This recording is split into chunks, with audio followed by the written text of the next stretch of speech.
याचा अधिष्ठान असता यांची माता मोगलला मातेचं दर्शन घेतलं जातं.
या ठिकाणी तिन्ही नेत्यांचं मात्र मातेचं दर्शन घेऊन या ठिकाणी आगमन होतंय.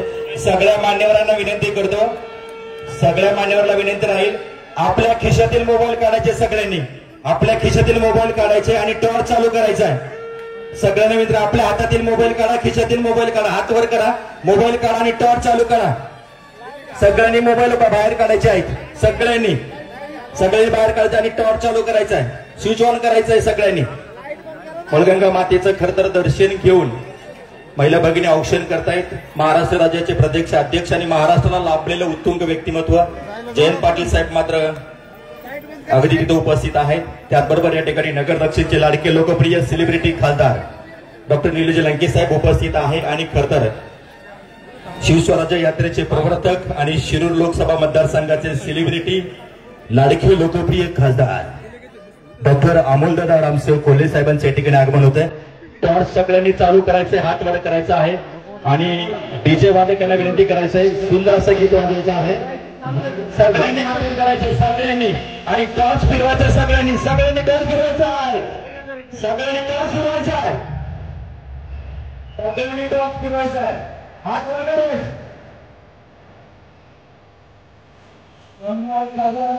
स्वागत केलं आहे, मी बोलून व्यक्तीमध्ये स्वागत केलं आहे. येताना खातेवरती घ्यायचं विनंती करतात, तिने येताना खातेवरती घ्यायचं मोबाईल फोन मागला आहे, प्रत्येकाने मोबाईलवरती घ्यायचा आहे, त्यावरती मिळायचं.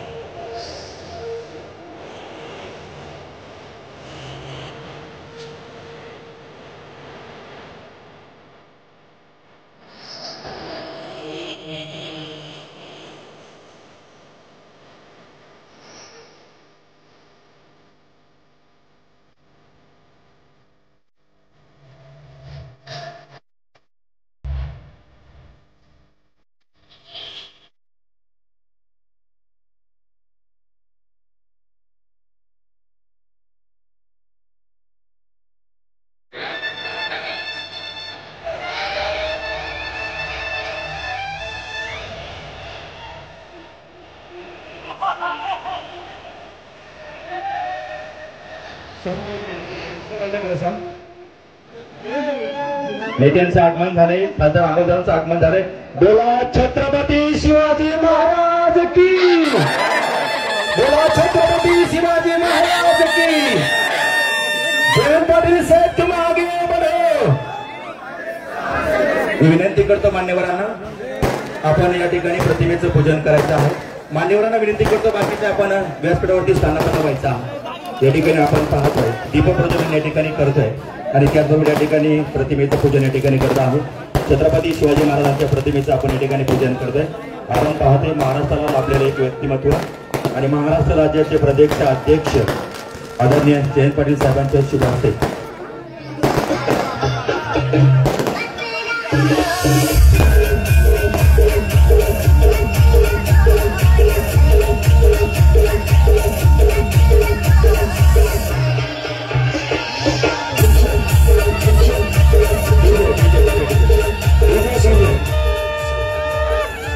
धन्यवाद.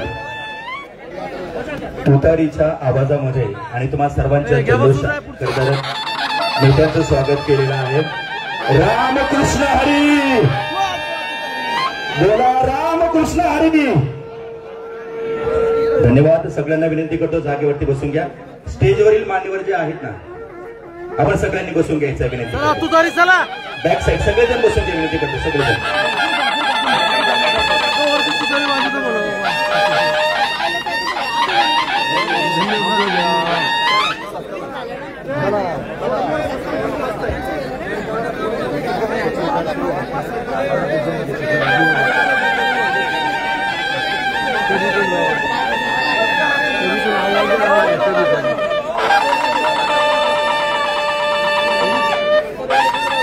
धन्यवाद. सगळ्यांना विनंती करतो, आपण बसून घ्यायचं. सगळ्यांना विनंती करतो,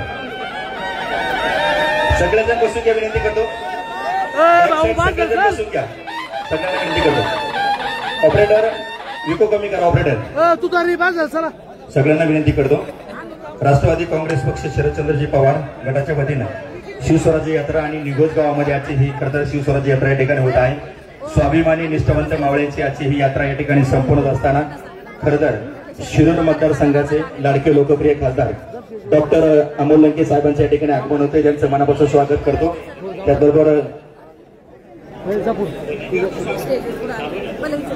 त्याचबरोबर नगर दक्षिणचे लाडके लोकप्रिय खासदार डॉक्टर निलेशजी लंके साहेबांच्या या ठिकाणी आगमन होते, त्यांचं मनापासून स्वागत आहे. त्याचबरोबर नगरसेवक उपस्थित होत आहेत. योगीराज गाडे साहेबांच्या या ठिकाणी आगमन होते, मनापासून स्वागत आहे. कन्हैया उद्योग समूहाचे सीओ मच्छिंद्र लंके साहेबांच्या या ठिकाणी आगमन होते, मनापासून स्वागत आहे.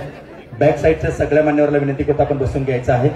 यानंतर मी विनंती करतो महाराष्ट्र राज्य प्रदेश युवक अध्यक्ष महबूबभाई शेख यांना विनंती करतो की आपण या विचारपीठावरून आपले विचार संबोधित करा. विचार संबोधित करतील महबूबभाई शेख, महाराष्ट्राचे बुलंदतोफ महबूबभाई शेख.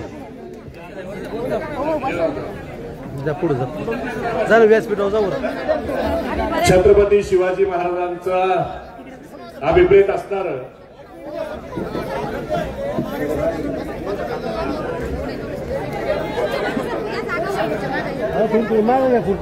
छत्रपती शिवाजी महाराजांना अभिप्रेत असणारं शिवस्वराज्य 2024च्या विधानसभा निवडणुकीच्या नंतर महाराष्ट्रामध्ये यावं, यासाठी 9 ऑगस्ट रोजी शिवजन्मभूमीतून शिवस्वराज्य यात्रेची सुरुवात झाली.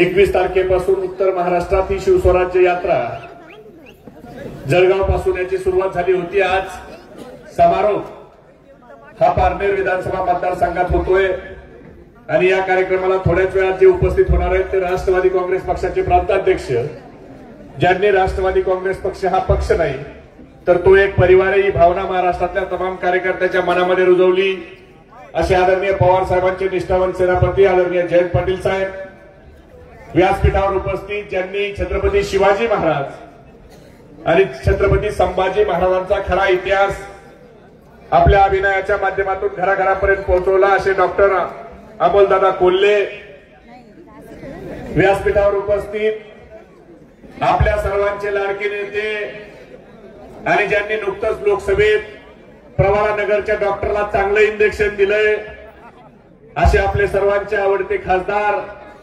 निलेशरावजी लंके साहेब, माजी आमदार राहुल दादा, राणीताई लंके, व्यासपीठावर उपस्थित नगरचे युवकचे अध्यक्ष रामेश्वर निमसे, सांगलीचे युवकचे अध्यक्ष विराज नाईक, पुण्याचे युवकचे अध्यक्ष स्वप्नील भैया गायकवाड आणि उपस्थित सर्वच मान्यवर. खरं तर उशीर खूप झालाय, पण मला सारखे कोल्हे साहेबांचे, जयंत पाटील साहेबांच्याकडून निरोप येत होते की उशीर खूप झालाय, लोक थांबणार आहेत का नाही. मी म्हणलं इथली लोक हे निलेश लंके साहेबावर आणि पवार साहेबावर प्रेम करणारी लोक आहेत. तुम्ही रात्री 2 वाजता जरी आला तरी लोक कुठेही हलणार नाहीत, कारण हे पारनेरची भूमी ही एक ऐतिहासिक क्रांतिकारी भूमी आहे. मी ऐतिहासिक क्रांतिकारी भूमी यासाठी म्हणतो की मागच्या लोकसभेत तुम्ही जो विक्रम केला आणि एक सर्वसामान्य कुटुंबातला निलेश लंके साहेबासारखा माणूस हा प्रवरानगरच्या करोडपती डॉक्टरला पाडू शकतो, हे तुम्ही संबंध महाराष्ट्राला दाखवून दिलं. आणि याच्यामुळे आज महाराष्ट्रातले हजारो आमच्यासारखे युवक आहेत, त्या सर्वसामान्य घरातल्या युवकाला देखील वाटतं की लोकांच्या मध्ये आपण राहिलो तर निलेश लंके साहेब खासदार होऊ शकतात, तर मी देखील खासदार आमदार होऊ शकतो. हे स्वप्न बघायची जर उम्मत कुणी दिली असेल तर ती या ठिकाणी निलेश लंके साहेबांनी दिली. आज निलेश लंके साहेबांचं उदाहरण अमोल दादा माझ्यासोबत होते. जामनेरला एक खोडपे सरांचा, दिलीप खोडपे सरांचा प्रवेश झाला आणि तो प्रवेश झाला आणि लोकांनी खालीहून जयंत पाटील साहेबाला सांगितलं पब्लिक मधून की जयंत पाटील साहेब तुम्ही खोडपे सरांची उमेदवारी जाहीर करा, कारण हे पारनेरचे, हे जामनेरचे निलेश लंके. म्हणजे आज सर्वसामान्य कुटुंबातल्या माणसाला जर उमेदवारी मागायची असेल तर राज्यभर ते कुणाचं उदाहरण देत आहेत, तर ते निलेश लंके साहेबांचं उदाहरण देत आहेत. आज बघा लोकशाहीची ताकद किती मोठी आहे अमोलदादा, लोकशाहीची ताकद अमोलदादा किती मोठी आहे. जो खासदार लोकांचे फोन उचलत नव्हता, जो खासदार म्हणायचा की खासदार काय डाव्याला मैतीला असतो का, तुम्ही लोकसभेत पाडलं आणि तो खासदार माजी खासदार म्हणायला लागला. आता दहाव्याच्या अगोदर, कावळ्याच्या अगोदर डोम कावळा यायला तयार झालाय. म्हणजे कावळ्याच्या अगोदर आता डोम कावळ्याची तयारी आहे लंके साहेब दहाव्याला यायची. म्हणजे किती तुमच्या मतदानात ताकद आहे, ह्या तुमच्या मतदानाच्या ताकदने किती मोठी क्रांती केली. तुमची निवडणूक सुरू झाली, मला एक जण म्हणाला की अरे भाऊ हे लोकसभेत कसं व्हायचं, समोरचा माणूस डॉक्टर आहे आणि निलेश लंके साहेब तुमचे कितवी शिकलेत, ते कसे आहेत. म्हणलं आमचा माणूस पण डॉक्टर आहे. ते म्हणले असं कसं डॉक्टर आहे, कोणती डिग्री आहे. म्हणलं समोरचा माणूस हा विमानातून रेमडेसिवीरचे इंजेक्शन करोना दाखवत होता, पण आमचा मुन्ना भाई एमबीबीएस करोना सेंटर काढून पेशंटच्या त्या ठिकाणी गळ्यात गळा घालत होता, जादूची झप्पी त्यांना देत होता. मला मेहकरीला तुमच्या प्रचाराच्या काळात एक वयस्कर 76 वर्षाचे आजोबा लंके साहेब भेटले आणि त्यांनी सांगितलं की निलेश लंके निवडून येणार आहे. मी म्हणलं काका एवढ्या आत्मविश्वासानं तुम्ही कसं सांगताय. ते म्हणले मला करोना झाला होता, माझ्या मुलांनी माझ्याकडे दुर्लक्ष केलं, माझ्या कुटुंबाने माझ्याकडे दुर्लक्ष केलं, कुणीही माझ्या जवळ यायला तयार नव्हता, मला करोना झाला होता. ज्या वेळेला रक्ताच्या नातेवाईकांनी मला सोडलं त्यावेळेला मी निलेश लंकेंच्या कोविड सेंटरमध्ये गेलो आणि निलेश लंकेंनी येऊन मला मिठी मारली आणि सांगितलं काका तुम्ही काळजी करू नका, तुम्हाला काही होणार नाही जोपर्यंत मी आहे. म्हणजे पेशंटला आधार द्यायचा, पेशंटच्या जवळ जायचं, पेशंटला काही होणार नाही हा विश्वास द्यायचा. हे जमिनीवर राहून जर कुणी या देशात केलं असेल तर ते सगळ्यात अगोदर निलेश लंके साहेबांनी केलं. आणि म्हणून आज महाराष्ट्रात नाही तर देशात निलेश लंके साहेबांचं नाव निघतंय. आज पवार साहेबांची साथ द्यायची ज्या वेळेला त्यांनी ठरवलं त्यावेळेला महाराष्ट्रामध्ये असा कुणी माणूस नसेल की आमदारकीचा राजीनामा हा तोंडावर मारून त्या ठिकाणी पवार साहेबांची तुतारी त्या ठिकाणी त्यांनी हातात घेतली. शरद पवार साहेब अडचणीत असताना प्रचंड दबाव त्या ठिकाणी लंके साहेबांवर असताना पवार साहेबांच्या सोबत त्या ठिकाणी ते उभा राहिले आणि त्या माणसाने मला विचारलं की मुन्नाभाई एमबीबीएस मधले तुम्ही म्हणताय निलेश लंके त्यांच्याकडे टीम कशी आहे. म्हणलं मुन्नाभाई एमबीबीएस मधल्या मुन्नाभाईकडे एकच सर्किट होता पण निलेश लंके साहेबांकडे हजारो सर्किट आहेत.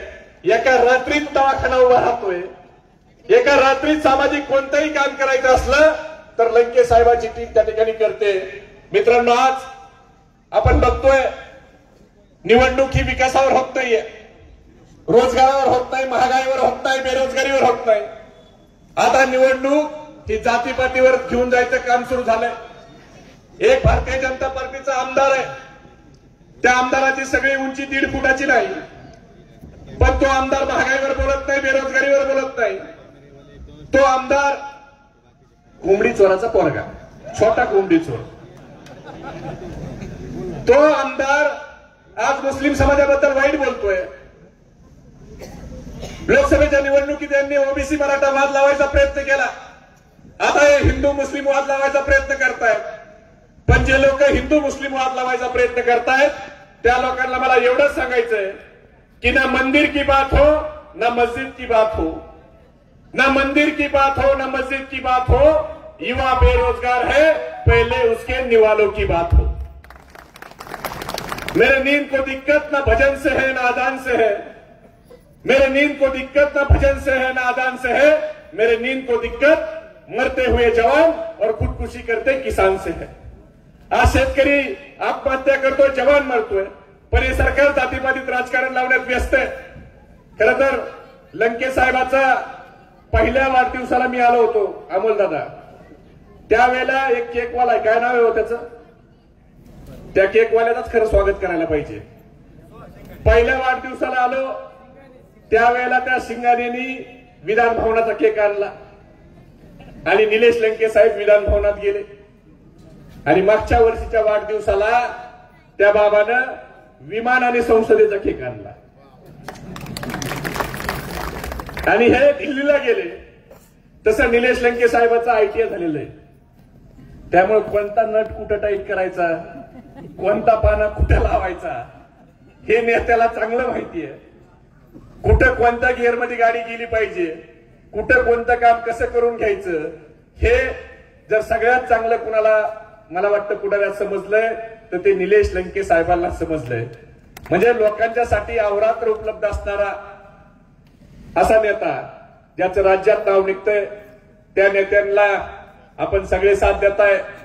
खरं बोलण्यासारखं भरपूर आहे, उशीर खूप झालाय अमोलदादांना बोलायचंय. पण मधल्या काळात आपली सत्ता गेल्यावर बऱ्याच लोकांनी लंके साहेबांच्या सहकार्याला त्रास दिला. पालकमंत्र्याला तर लय मगरुरी आली होती. त्या पालकमंत्र्यांनी ठरवून पारनेरच्या लंके साहेबांवर प्रेम करणाऱ्या कार्यकर्त्याला त्रास देण्याची भूमिका घेतली. पण त्या लोकांना म्हणावं आता आमचा नंबर संपलाय, 2 महिन्यांनी महाविकास आघाडीचं सरकार येणार आहे, त्यावेळेला तुमचं काय होणार आहे याचा देखील तुम्ही विचार करा. कारण ज्या लोकांनी आम्हाला त्रास दिलाय त्या लोकांना आम्हाला एवढंच सांगायचंय कि कुछ देर की खामोशी है फिर शोर आएगा, कुछ देर की खामोशी है फिर शोर आएगा. अरे गद्दारो तुम्हाला तो सिर्फ वक्त राहिले. आणि म्हणून आज आपले खासदार सर्वात जास्त आलेत. उद्याच्या निवडणुकीत इथला आमदार तुतारी वाजवणाऱ्या माणूस आणि शरद पवार साहेबांच्या विचारातच येणार आहे ना. एवढा कमी आवाज काय फुका लागल्या काय पारनेरवाल्यांना.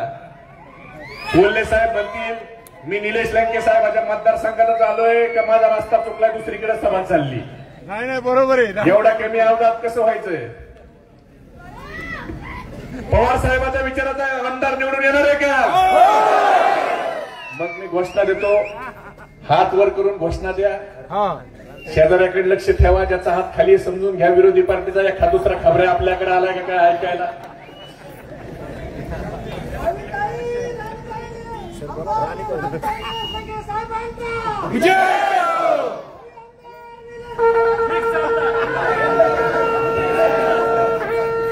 छत्रपती शिवाजी महाराज की तुमचं आमचं नातं काय. जय जिजाऊ जय शिवराय. शरद आगे बढ़ो, हम तुम्हारे साथ है। देश का नेता कैसा हो, जयंत पाटील साहब तुम आगे बढ़ो, हम तुम्हारे साथ है। जयंत पाटील साहब तुम आगे बढ़ो, हम तुम्हारे साथ है। अमोल दादा कोल्हे तुम आगे बढ़ो, हम तुम्हारे साथ है। निलेश लंके साहब तुम आगे बढ़ो, हम तुम्हारे साथ है। जय हिंद, जय महाराष्ट्र, जय राष्ट्र. धन्यवाद. महबूबभाई शेख आपलं मनापासून स्वागत करतो. या ठिकाणी कार्यक्रमाच्या निमित्तानं सचिन आप्पा तावरे साहेब यांचं आगमन झाले, मनापासून स्वागत आहे. यानंतर मी विनंती करतो शिरूर लोकसभा मतदारसंघाचे लाडके लोकप्रिय खासदार आणि महाराष्ट्राच्या राजकारणातील तरुण चेहरा टाळ्यांच्या गजरामध्ये स्वागत करू डॉक्टर अमोल रामशे कोल्हे साहेबांचं हातवर आणि जोरदार टाळ्यांच्या गजरामध्ये स्वागत करू. जय शिवराय. या शिवस्वराज्य यात्रेच्या निगोज मधल्या पारनेर विधानसभेतल्या सभेसाठी ज्यांचं लवकरच आगमन होणार आहे ते राष्ट्रवादी काँग्रेस पक्ष शरदचंद्र पवार या पक्षाचे मी निवेदकांना विनंती करतो की राष्ट्रवादी काँग्रेस शरदचंद्र पवार हा गट नाही, हा पक्ष आहे. लोकसभेमध्ये जे स्वतःला राष्ट्रीय पक्ष म्हणवतात यांचं कार्यालय नाही, पण आमच्या पक्षाचं लोकसभेमध्ये कार्यालय आहे.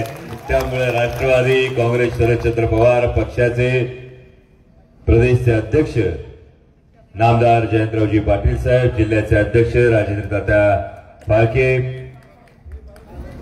आणि आदरणीय जयंत पाटील साहेबांचं मंचावर आगमन झालंय.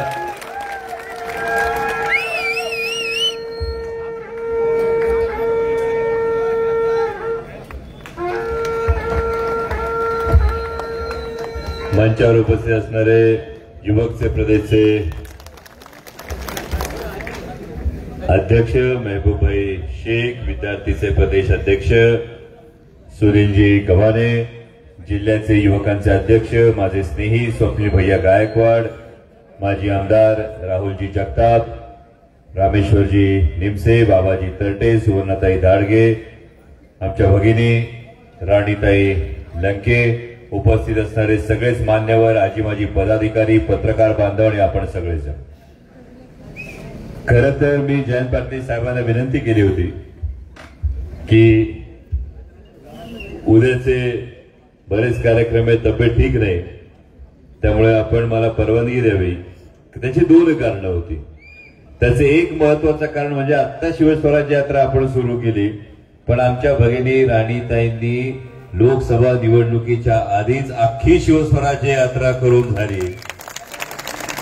आणि अख्ख्या नगर दक्षिण मध्ये ही सुरू केली. असं म्हणतात यशस्वी पुरुषाच्या माग एक स्त्री असते आणि आता मला कळलं नेते तुमच्या यशाचं रहस्य कुठे येते. आणि दुसरी महत्वाची गोष्ट अशी होती की ही सभा होती ती पारनेर विधानसभेत होती. आता पारनेरवाल्यांचं कसं, नेते म्हणतील तसं, आता नेते म्हणतील तसं म्हटल्यानंतर वेगळं काय बोलायचं. पण जयंत पाटील साहेबांनी आवर्जून सांगितलं की तुम्हाला यावं लागेल, कारण तुम्हाला निगोजवासियांचं पारनेर विधानसभेतल्या मायबाप मतदारांचे आभार मानायला यावं लागेल. काय यावं लागेल, कारण 2-2.5 वर्षापूर्वी महाराष्ट्राच्या राजकारणाने जी कूच बदलली ती बघितल्यानंतर प्रश्न निर्माण झाला का 50 खोके एकदम ओके आम्हाला ऐकायला यायला लागलं आणि 50 खोके एकदम ओके म्हणून सोकावलेत बोके ही परिस्थिती होणार. महाराष्ट्र या पद्धतीनं विकला जाणार की स्वाभिमानाच्या बाजूने उभा राहणार हे ठरणार होतं. आणि तुमच्या सगळ्यांचे आभार की निलेश लंकेंच्या रूपानं तुम्ही दाखवून दिलं महाराष्ट्र विकला जात नाही, महाराष्ट्र दबावापुढे झुकत नाही, महाराष्ट्र हा स्वाभिमानाची बाजू घेतो हे तुम्ही सगळ्यांनी दाखवून दिलं.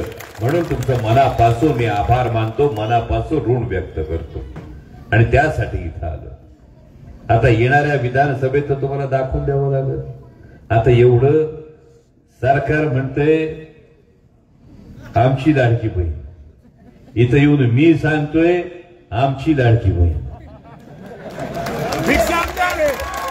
त्यामुळं आता तुम्हाला विचार करावा लागेल का निकाल असा लागला पाहिजे का लोकसभा तो सिर्फ झाकी थी, विधानसभा अभी बाकी है.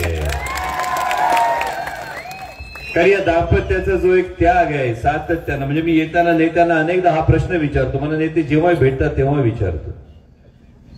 म्हणजे मी त्यांना सांगतो तुम्ही रात्री 2 आणि 2:30 वाजता जेवता, तुम्ही रात्री 3 आणि 4 वाजता झोपता, सकाळी उठून परत तुम्ही सुरू करता. म्हणजे नेत्यांचं ऐकल्यानंतर माझी छाती दडपती, खरं सांगतो. म्हणजे हे असं अफाट काम आपल्याच्याने नाही व्हायचं, आपण तो भीतीत करतो. पण नेत्यांसारखं एकदा भिडला का कुस्ती चितपटच झाली पाहिजे. आम्ही आदमास घेतो, पहिलवान बरोबरीच आहे का बघतो, नसेल तर आपण रामबून राम राम करतो. पण नेत्याचा तसं नाही, पठ्ठ्या भिडतो म्हणजे भिडतोच. आणि ही परिस्थिती म्हणजे या माणसाला तुम्ही संसदेत पाठवलं, मी कायम सगळीकडे महाराष्ट्रभर सांगतो का तुम्ही नशिबान यासाठी आहात का विधानसभेला तुम्ही असा पठ्ठ्या निवडून दिला का कोविडच्या काळामध्ये या माणसाचं अख्ख्या महाराष्ट्रात नाव निघालं. म्हणजे आदरणीय जयंत पाटील साहेब हे नेहमी सांगतात की नेतृत्व हे जेव्हा तुमच्या नेतृत्वाविषयी बाहेर गेल्यानंतर सुद्धा, मतदारसंघाच्या बाहेर गेल्यानंतर सुद्धा जेव्हा तुमच्या नेत्याच्या नावाने तुम्हाला ओळखलं जातं तेव्हा आपली कॉलर टाईट होती की नाही? एकदम हा बरोबर होती की नाही? मग ही जी तुमची कॉलर टाईट होते, मी कायम असं सांगतो, अबकी बार 400 पार म्हणणारे 56 इंच वाल्यांना आम्ही जेव्हा संसदेत जातो तेव्हा आमच्या नेत्याची छाती नसेल 56 इंचाची, पण या माणसाची ओळख करून देताना आमची छाती 112 इंचाची. आणि त्यामुळे तुम्हाला वेगळं खरंच काही सांगायचं नाही, कारण ही निवडणूक महाराष्ट्राच्या स्वाभिमानाची आहे. कारण महाराष्ट्र हक्क मागतोय. आता नेत्यांनी येताना मी विचारलं, ही एवढी माणसं बाहेर झोपलीत वरांड्यात, ही कुठली माणसं आहेत? ती म्हणजे मराठवाड्यातून आलेली ही माणसं साधारणतः 501 माणसं आज निघोज गावामध्ये कामासाठी आली असतील. काय आनंद वाटत असेल का त्या माणसाला घरदार सोडून उघड्यावर झोपायला आनंद वाटत असेल का? त्या माता भावल्यांना आनंद वाटत असेल का इथं येऊन उघड्यावर झोपायला? पण हे परिस्थिती ओढवती याचं कारण हे की महाराष्ट्र आज त्याच्या रोजगाराचा हक्क मागतोय. आमच्या तरुणाच्या हाताला काम पाहिजे, आमच्या शेतकऱ्याच्या घामाला दाम पाहिजे. दुधाला भाव काय मिळतोय? 26 22 का 25? 22-23 राजेव चूक झाली आपली. महाराष्ट्रात जन्माला आलो, गुजरातमध्ये जन्माला आलो असतं 40 रुपये भाव होता. गमतीचा भाग सोडून का, पण गुजरात मधल्या शेतकऱ्याच्या दुधाला जर 40 रुपये लिटर भाव मिळत असेल आणि तुम्हाला जर 25 रुपये भाव मिळत असेल तर लिटर माझं नुकसान किती? 15 रुपयाचं नुकसान झालं. रोज किती लिटर दूध घालताय? पठ्या शाबास. 100 लिटर दिवसाला दूध म्हणजे दिवसाला 1500 रुपयाला खिशाला चुना लागला. आपल्या दिवसाला 1500चा चुना लागला, महिन्याचा चुना लागला, तो आपल्याला किती? भावांनो लक्षात ही गोष्ट ठेवा, हे विसरू नका. हसण्याची गोष्ट नाही, गमतीची गोष्ट नाही. जर दिवसाला 1500 रुपयाचं नुकसान तर महिन्याला 45,000 रुपयाचं नुकसान, आणि 45,000 रुपयाचं तुमचं नुकसान करून सरकार म्हणते घ्या 1500. सरकार म्हणते घ्या 1500. आणि हे होत असताना माननीय मुख्यमंत्री स्टेजवरून विचारतात, तुम्ही व्हिडिओ बघितला असेल, महाराष्ट्राचे मुख्यमंत्री, ज्या महाराष्ट्राला राष्ट्रमाता जिजाऊ माँसाहेबांचा, क्रांतीज्योती सावित्रीबाई फुलेंचा, पुण्यश्लोक अहिल्याबाई होळकरांचा वसान वारसा लाभलाय, त्या महाराष्ट्राचे मुख्यमंत्री याच मातीतल्या माझ्या माता भगिनींना विचारतात, पैसे आले आले आले आले? माझ्या भगिनी बहुतेक विचारत असतील, का हो तुम्ही खिशातून दिले दिले दिले? कारण खिशातून त्यांच्या पैसा जात नाही, नुकसान होतं ते तुमचं 45,000चं होतंय. जी परिस्थिती दुधाची 30, कांद्याची 30, सोयाबीनची 30, टमाट्याची 30, कपाशीची. आणि शेतकऱ्याच्या ताटात जे सरकार माती कालवत असेल, या सरकारच्या राजकीय स्वप्नांची राख रांगोळी केल्याशिवाय गप्प बसू नका, एवढीच मला तुम्हाला कळकळीचं सांगणं आहे. आणि राणीताईंचं मी विशेष कौतुक करेल. सरकार साहेब इथं सांगतं लाडकी बहीण, पण या आमच्या भगिनींनी जे हेल्थ कॅम्प भरवले, याच्या आधी शिरूर लोकसभा मतदारसंघामध्ये हेल्थ कॅम्प झाले, रक्तदान शिबिराचे कॅम्प सुरू आहेत, ब्रेस्ट कॅन्सर स्क्रीनिंगचे कॅम्प सुरू आहेत. ही भावना काय मोठी याचा विचार करा. घरातला जर एखादा घरातला पुरुष गेला तरी घर उभं राहतं, पण एखाद्या घरातल्या माऊलीला, माझ्या भगिनीला जर कॅन्सर सारखा असाध्य आजार झाला तर ते घर तर कोलमडतं, पण त्या घराचं भविष्य सुद्धा अंधार काय होतं. तुम्हाला एकही घर दिसायचं नाही, कारण घरातला पुरुष गेला तर पदर खोचून खंबीरपणानं उभी राहणारी माझी माता माऊली असते, पण घरातली माऊली गेली तर घराचा सगळा घर पण निघून जातं.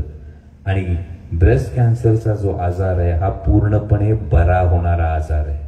आणि हा पूर्णपणे बरा होणारा आजार, कारण माझ्या माता माऊल्यांना सवय असते अंगावर काढायची. किती दुखलं खुपलं तरी आपलं कोणाला सांगायचं नाही, ही तुमची सवय असते. आणि मग त्यामध्ये अनेकदा असं होतं, आजार वाढत जातो पण आपण कुणाला सांगत नाही, मग सगळं हाताबाहेर जातं. आणि म्हणून वेळीच ही गोष्ट ओळखण्यासाठी राणीताई तुम्ही हा जो कॅम्प घेताय त्याबद्दल एक भाऊ म्हणून मी मनापासून तुमचं कौतुक करेन, मनापासून तुमचं अभिनंदन करेन. कारण बहीण लाडकी असण्यापेक्षा माझी बहीण सुरक्षित असली पाहिजे, ही भावना जास्त महत्वाची. आणि या भावनेनं काम करत असताना या पुढील काळातही लंके दाम्पत्यावर तुम्ही जे कायम प्रेम केलं, जो विश्वास दाखवला, तर आता तुमच्या हातात आहे भाऊ. हा, लय नशिबान राहू तुम्ही. म्हणजे तुम्हाला आमदार मिळाला त्याचा अख्ख्या महाराष्ट्रात, तोच आमदार तुम्हाला खासदार मिळाला तर दिल्ली गाजवतोय. आता विधानसभेत तुम्ही योग्य पद्धतीने निर्णय घ्याल याची मला खात्री आहे. आणि तुम्हाला एक फक्त विनंती करायला आलोय, एक मागणं मागायला आलोय की विधानसभेला निर्णय घेताना असा निर्णय घ्या की हा आमचा वाघ, हा आमचा पठ्या महाराष्ट्रामध्ये प्रचारासाठी फिरू शकला पाहिजे. पण छत्रपती शिवाजी महाराजांचं तत्व आहे भाऊ, ज्याचा बाले किल्ला मजबूत त्याचा गड मजबूत, आणि ज्याचा किल्ला मजबूत त्याला मुलुकगिरीला बाहेर पडता येतंय. त्यामुळे हा पारनेरचा किल्ला तुम्हा प्रत्येकाच्या हातात मजबूत शाबूत राहील अशी अपेक्षा व्यक्त करतो आणि तुमची रजा घेतो. धन्यवाद. जय शिवराय. धन्यवाद खासदार साहेब, आपलं मनापासून स्वागत करतो. आता खूप उशीर झाला आणि दरम्यानच्या काळामध्ये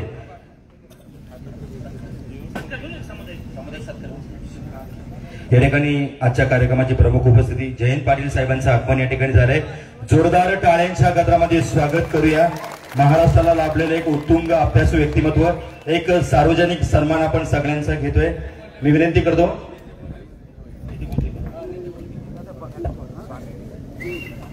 यानंतर मी विनंती करतो, खरं तर कोरोनाच्या काळात देव पाहिला आणि निश्चित रूपात तुम्ही सर्वांनी मतरूपी आशीर्वाद दिला. आपण पाहतोय नगर दक्षिणचे लाडके लोकप्रिय सेलिब्रिटी खासदार आणि देशाच्या सर्वोच्च सभागृहात खरं तर शेतकऱ्यांचे प्रश्न मांडणारे या ठिकाणी सामूहिक सत्कार आपण या ठिकाणी घेतोय. महाराष्ट्र राज्याचे प्रदेश अध्यक्ष जयंत पाटील साहेबांचा सन्मान या ठिकाणी होतो. मी विनंती करतो आपण सन्मान या ठिकाणी घ्यायचा आहे.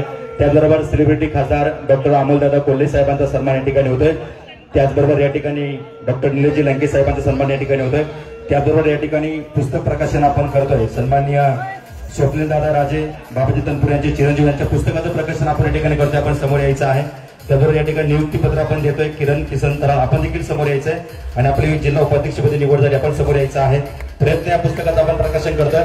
टाळ्यांच्या गजरामध्ये स्वागत करूया. शिवस्वराज्य यात्रेच्या निमित्तानं आपले विचार ऐकण्यासाठी आपण उपस्थित आहात. सार्वजनिक सन्मान आपण या ठिकाणी करतोय. निष्ठावंत स्वाभिमान मावळ्यांची मात्र खरं तर विचार ऐकण्यासाठी आपण या ठिकाणी उपस्थित आहात. आपण सगळ्यांचे सहर्ष स्वागत करूया.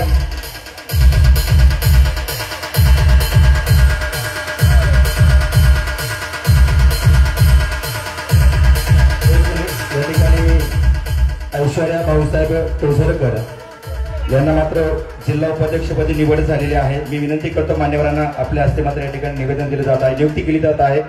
त्याचबरोबर या ठिकाणी राजेंद्रजी शितोळे यांची मात्र या ठिकाणी पारनेर तालुका राष्ट्रवादी काँग्रेस पार्टी पक्ष उपाध्यक्षपदी निवड झालेली आहे. त्यांना देखील आपण नियुक्ती पत्र या ठिकाणी देतोय. त्याचबरोबर निलेश गोमन आंधळे यांची देखील आपण नियुक्ती करत आहोत. उपाध्यक्षपदी तालुका आपण मंचावरती यायचंय. त्याचबरोबर या ठिकाणी दीपक सुभाष वाळुंज यांची मात्र आपण पाहतोय तालुक्याच्या युवक उपाध्यक्षपदी निवड होते. आपण मंचावरती यायचंय. मान्यवरांच्या उपस्थितीमध्ये खतर नियुक्तीपत्र देत आहोत. त्याचबरोबर या ठिकाणी ओबीसी सेल पारनेर तालुका मलेभाऊ धोंडीबा रांधवन यांना देखील नियुक्तीपत्र आपण या ठिकाणी देतोय. त्याचबरोबर या ठिकाणी आपण रामदास देवराम गाडीलकर यांना देखील आपण उपाध्यक्षपदी ओबीसी सेल नियुक्तीपत्र देत आहोत. सन्माननीय जयंत पाटील साहेब, खासदार अमोलदादा कोल्हे साहेब, त्याचबरोबर निलेशजी लंके साहेब यांच्या शुभ हस्ते मात्र नियुक्तीपत्र देतोय. बाळासाहेब पोपट घुमटकर यांची देखील कार्याध्यक्षपदी निवड होते ओबीसी सेल, त्यांना देखील आपण नियुक्तीपत्र या ठिकाणी देऊया. विशाल दौलतराव गायकवाड यांची मात्र ओबीसी सेल उपाध्यक्षपदी निवड झालेली आहे. विशाल दौलतराव गायकवाड आपण समोर यायचं आहे, आपला सन्मान केला जातोय. सुरेश सदाशिव घोगडे ओबीसी सेल सरचिटणीसपदी या ठिकाणी निवड होते. त्याचबरोबर अनवरभाई बाबूलाल शेख यांची खरं तर तालुका अध्यक्षपदी अल्पसंख्याक विभाग पारनेर या ठिकाणी मात्र निवड होत आहे, त्यांना देखील आपण सन्मानित करत आहोत. त्याचबरोबर तौफिक मोहम्मद पटेल यांची मात्र नूर मोहम्मद कुरेशी तालुका अध्यक्षपदी अल्पसंख्याक विभाग पारनेर याची नियुक्ती होते, सन्मान करून घ्यायचा आहे. आणि त्याचबरोबर या ठिकाणी रफिक बाबूलाल शेख यांची देखील मात्र निवड होत आहे. आपण समोर यायचे. मान्यवरांच्या उपस्थितीमध्ये सन्मान सोहळा संपन्न होत आहे. प्रसाद संजय साबळे नियुक्तीपत्र आपण देतोय आणि ओबीसी सेल उपाध्यक्षपदी त्यांची निवड होत आहे, त्यांचा देखील या ठिकाणी सन्मान केला जातोय. त्याचबरोबर बाळासाहेब पोपट घुमटकर ओबीसी सेल कार्याध्यक्षपदी निवड होत आहे, त्यांचा देखील आपण या ठिकाणी सन्मान करायचा आहे. या ठिकाणी खरतर निवड झालेल्या सगळ्या मान्यवरांचा, स्वाभिमानी मावळ्यांचा सन्मान, खरतर आजच्या कार्यक्रमाची उपस्थिती रामदास गाडीलकर यांना विनंती करता आपण मंचावरती यायचं आहे. मान्यवरांच्या शुभ हस्ते शिवस्वराज्य यात्रेच्या निमित्तानं सर्व नवनिर्वाचित निवड झालेल्या सर्व स्वाभिमानी मावळ्यांचा या ठिकाणी सन्मान केला जात आहे. शिवस्वराज्य यात्रेच्या निमित्तानं उपस्थित सर्व मान्यवरांचं इथं मनापासून स्वागत करतो आणि ज्यांचा सन्मान झाला विनंती करतो आपण थोडंसं खाली जायचं आहे. मंचावरती या ठिकाणी सन्मान केला जात आहे. उत्तम प्रशासक, दुर्गामी विचार, अविरत लोकसेवा आणि त्यावर केलेली तत्पर कृती अर्थात simple living and high thinking, साधी राहण्याने विचार सरणी असे आमचे खरतर महाराष्ट्र राज्याचे प्रदेश अध्यक्ष जयंत पाटील साहेब आपल्या सर्वांमध्ये उपस्थित आहेत आणि त्यांचे विचार ऐकण्यासाठी सगळ्यांचं आगमन या ठिकाणी होत आहे. मी सगळ्यांचं इथं मनापासून स्वागत करतो. पारनेर तालुक्यातील युवकांचं मात्र नियुक्तीपत्र देऊन या ठिकाणी सन्मान केला जातोय. कार्यक्रमाच्या निमित्तानं शिरूर लोकसभा मतदारसंघाचे सेलिब्रिटी खासदार डॉक्टर अमोलदादांचं आगमन या ठिकाणी आहे. खरं छत्रपतीचा इतिहास 157 देशांमध्ये मात्र पोहोचवला आणि ते सांगताना मात्र गुंजभरही कमी पडले नाही. माझ्या राजाचं आभाळभर कर्तृत्व सांगताना खासदार साहेब मात्र गुंजभरही कमी पडले नाही. असे सेलिब्रिटी खासदार डॉक्टर अमोलदादांचं आगमन आहे, मनापासून स्वागत करतो. या ठिकाणी महेश साहेबराव काळे उपाध्यक्षपदी निवड झालेली आहे. नगर तालुका यांचा या ठिकाणी सन्मान होतोय, तो सन्मान या ठिकाणी करून घ्यायचा.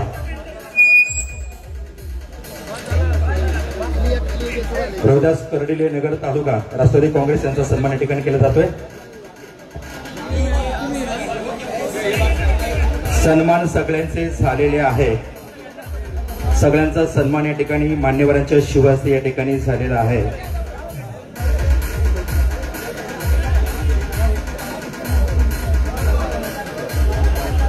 शिबिरासाठी जी डॉक्टर टीम खरतर या ठिकाणी उपस्थित आहे, मेडिकल क्षेत्रातील सगळे खरतर डॉक्टर वर्ग या ठिकाणी उपस्थित, सगळ्यांचे इथं मनपूर्वक शतशः आभार मानतो. आणि यानंतर मी विनंती करतो नगर दक्षिणचे लाडके लोकप्रिय सेलिब्रिटी खासदार, मातीशी नाळ असणारा शेतकरी पुत्र आणि खऱ्या अर्थानं देशाच्या सर्वोच्च सभागृहात आपला मतरूपी आशीर्वाद घेऊन शेतकऱ्यांचे प्रश्न सोडवण्यासाठी निश्चित स्वरूपात यानंतर मी विनंती करतो हात वर करून जोरदार टाळ्यांच्या गजरामध्ये स्वागत करूया सेलिब्रिटी जायंट किलर खासदार डॉक्टर निलेशजी लंके साहेबांचं. डॉक्टर निलेश लंके साहेब तुम्ही आगे बढ़ो. डॉक्टर निलेश लंके साहेब तुम्ही आगे बढ़ो. यानंतर विचार मांडतील जायंट किलर खासदार, सर्वसामान्यांचा हक्काचा खासदार, शेतकरी पुत्र डॉक्टर निलेशजी लंके साहेब. मला वाटलं बंद किती वाजले 11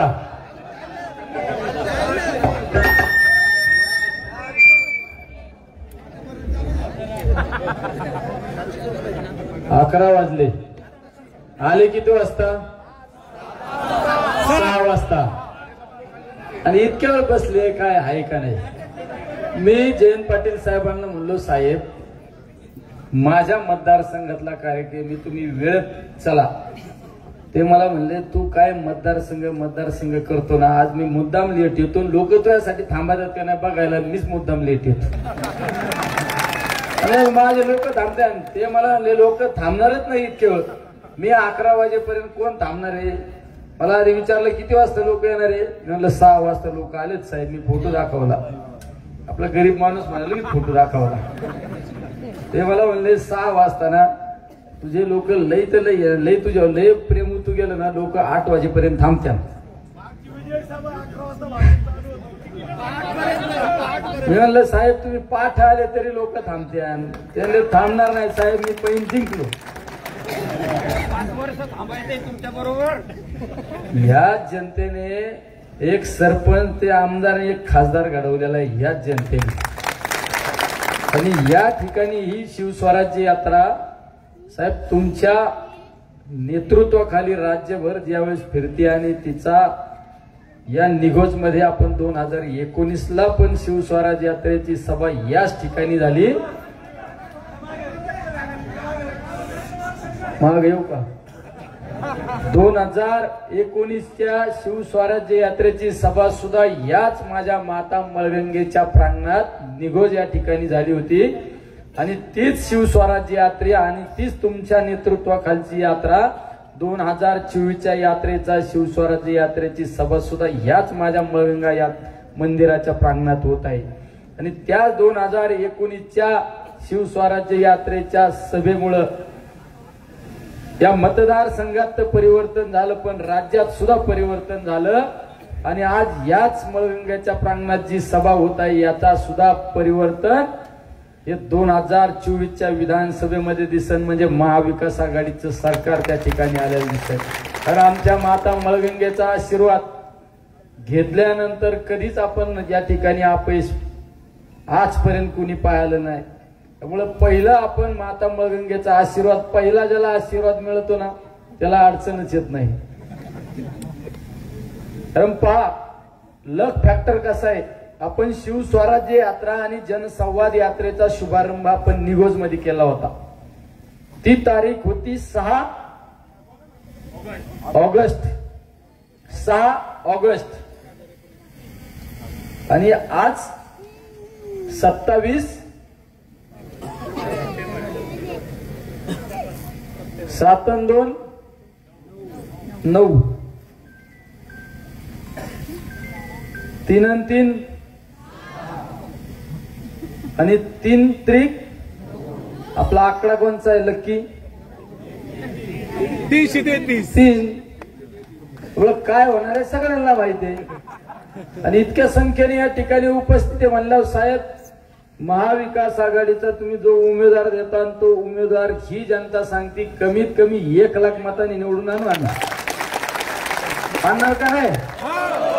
अरे याच माझ्या मायबाप जनतेने मला 62,000 मतांनी आमदार केलं. आणि याच माझ्या मायबाप जनतेने लोकसभेच्या निवडणुकीमध्ये समोरच्या उमेदवारांनी 36 सभा घेतल्या. इथं सकाळचं बाप आला का दुपारचं पोरग यायचं आणि संध्याकाळचं आई यायची आणि मधल्या वेळेस सून यायची. सगळ्यांना घरचा रस्ता दाखवणे ही आमची स्वाभिमानी जनता आहे. ही आमची स्वाभिमानी जनता आहे. ही आदरणीय पवार साहेबांवर प्रेम करणारी ही माझी मायबाप जनता आहे. आदरणीय जयंत पाटील साहेबांवर आणि राष्ट्रवादी पक्षावर प्रेम करणारी जनता आहे. आता डबल म्हणजे सांगितलं ना, कम से कम आणि साहेब पक्षावर पवार साहेबांवर प्रेम करणारी जनता असताना मी यांना एक ठिकाणी उदाहरण सांगतो. महाविकास आघाडीचं सरकार असताना कालवा सल्लागार समितीची मीटिंग झाली आणि तुम्ही त्याचे अध्यक्ष होते. आणि मीटिंग मध्ये निर्णय झाला की पाणी सोडायची तारीख डिक्लेअर झाली, पेपरला आली आणि व्हॉट्सअप फेसबुकला इतक्या लोकांनी कमेंट टाकल्या, म्हणले आमदार झोपला काय. कालवा सल्लागार समितीचे आमचे सुदाम पवार, तुम्हाला मी साहेबांना अधिवेशन चालू होतं साहेब, तुम्हाला सांगितलं साहेब पाणी जरा लवकर सोडावं लागेल आपल्याला, आमची निघोजची मळगंगेची यात्रा आहे आणि आमचं ते दैवत आहे. आणि ते यात्रेला जर आपण पाणी सोडू शकलो नाही तर साहेब लय नामुष्की होईल. या आतापर्यंतच्या कालवा सल्लागार समितीतली माझ्या माहितीनुसार ही पहिली घटना असेल. तुम्ही परत कालवा सल्लागार समितीची बैठक घेतली आणि मी ज्या तारखेला पाणी मागितलं होतं त्याच्या 2 दिवस आधी पाणी सोडलं. साहेब तुम्हाला धन्यवाद देतो. माझ्या मतदारसंघातील अनेक पाण्याच्या बाबतीतले प्रश्न होते, ते सुद्धा प्रश्न सोडवण्यासाठी तुम्ही कोरोना काळात, तुमच्या लक्षात आहे की नाही मला माहित नाही, पण कोविडच्या काळामध्ये मला पुण्याला बोलवले, ते सुस म्हणून गाव आहे ते वर तुम्ही डोंगराव बोलवलं होतं आणि तिथं अधिकाऱ्यांना बोलून माझ्या राळेगण सिद्धी 14 गावची पाणी पुरवठ्याची पाण्याची योजना, कान्होर पठार उपसा सिंचन योजना, पुणेवाडी उपसा सिंचन योजना, जातेगाव उपसा सिंचन योजना, या पाण्याच्या योजनांच्या बाबत तुम्ही माझ्याकडून माहिती घेतली, अधिकाऱ्यांना सांगितलं हे मला झालं पाहिजे. तुम्ही मला हा पण शब्द दिलता, मी साहेब तुम्हाला सांगितलं होतं की कमीत कमी मला तुम्ही मंजुरी द्या. तुम्ही मला सांगितलं होतं की मंजुरी नाही काम सुरू करून देईन, हे तुम्ही शब्द दिलेला होता. पण नंतरच्या काळात सरकार गेल्यामुळे त्या सगळ्या गोष्टी थांबलेल्या आहेत. साहेब येणारं सरकार हे तुमच्या नेतृत्वाखाली असणार आहे, पण आमचे जे पाण्याचे जे प्रलंबित प्रश्न राहिलेले ते तुमच्याकडूनच सुटणार आहे, आम्हाला हा विश्वास आहे. कारण काल सुद्धा राहुल दादांनी सांगितलं मागच्या 2019ला माझ्या मतदारसंघाची जबाबदारी होती, पण आता माझ्यावर पूर्ण श्रीगोंदा, कर्जत, जामखेड, शेवगाव सगळी जबाबदारी असणार आहे. पण ज्यांनी मला राजकारणामध्ये उभे केलं त्या माझ्या या मायबाप जनतेला त्या ठिकाणी तुम्ही या सगळ्या योजना पूर्ण करून देण्यासाठी तुम्ही त्या ठिकाणी आधार द्या. आणि मला माहिती आहे तुमच्या इतकं कामसू नेतृत्व आम्ही तरी नाही पाहिलं. मी ज्यावेळेस विधानसभेमध्ये काम करीत असताना प्रत्येक गोष्टी समजून हुमजून आणि त्या ठिकाणी रिझल्ट देण्याचं काम केलं. कारण आम्ही कालवा सल्लागार समितीच्या बाबतीत सुद्धा सभापती बरोबर आहे की नाही, आम्हाला बरेच जण म्हणले त्यामुळं येणाऱ्या कालखंडामध्ये या मतदारसंघातील अनेक प्रश्न आहेत. मागच्या 5 वर्षामध्ये जेवढं सोडवता येईल साहेब, या निगोजमध्ये मी कमीत कमी 20 ते 25 कोटी रुपयाचा निधी आणला या गावामध्ये. कारण हे गाव असे साहेब, हे माझ्या मतदारसंघामध्ये नगर पारनेर विधानसभा मतदारसंघामध्ये सगळ्यात मोठं गाव आहे आणि समोरच्या उमेदवाराला 2000 मताच्या वार्डात समोरच्या उमेदवाराला 50, 74 असे मतं असतात आणि मला डायरेक्ट 1700, 1800 असं मताधिक्य देणारं गाव आहे. कारण आम्ही मी जरी हंग्याचा असो, तुम्ही माझ्या घरी आलेत, पण माझं मूळ गाव हे निघोज आहे. त्यामुळे या गावाशी माझं वेगळं नातं आहे. विधानसभेचा गुलाल घेतल्यानंतर सुद्धा पहिलं मळगंगा देवीच्या दर्शनाला आलो. लंकेंचा 1000 वोटिंग घेतलं. हा लंकेंचा 1000, लंके 12.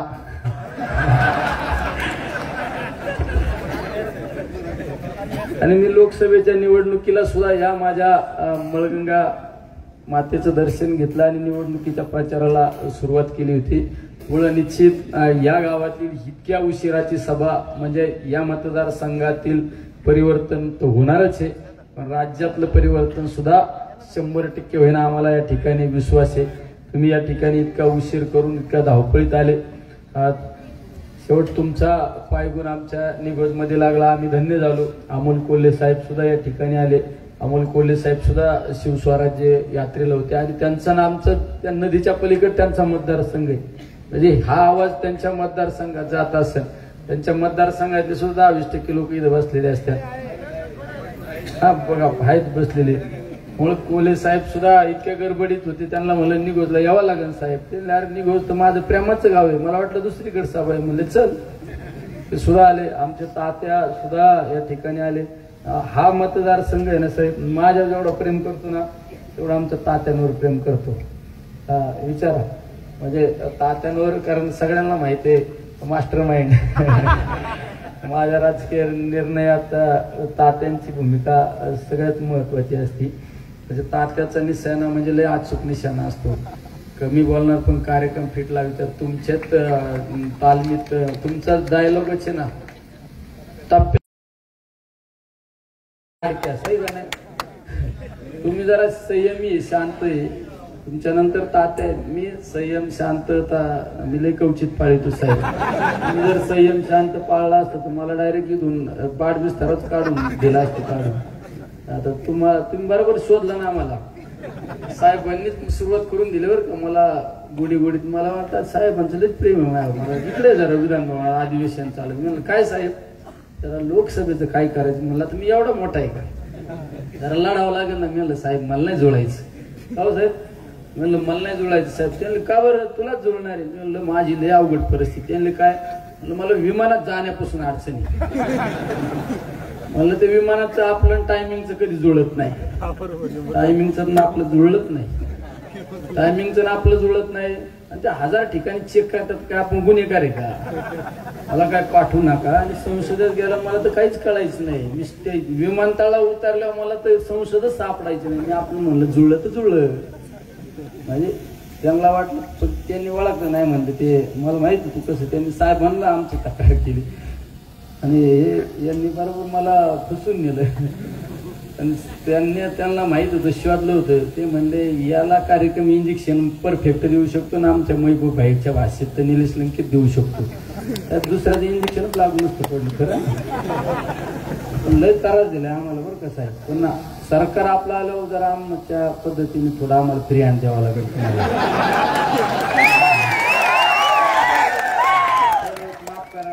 खरंच माफ करा. लय आता माझा सगळा तुम्हाला त्रास सांगितला ना, तुम्ही सुद्धा म्हणता कसं त्रास. पण आम्ही उघड नंगाड होतो जरा थोड्या म्हणून जुळलं. आमचं कसं जुळलं तर जुळलं नाही तसे आहे का नाही.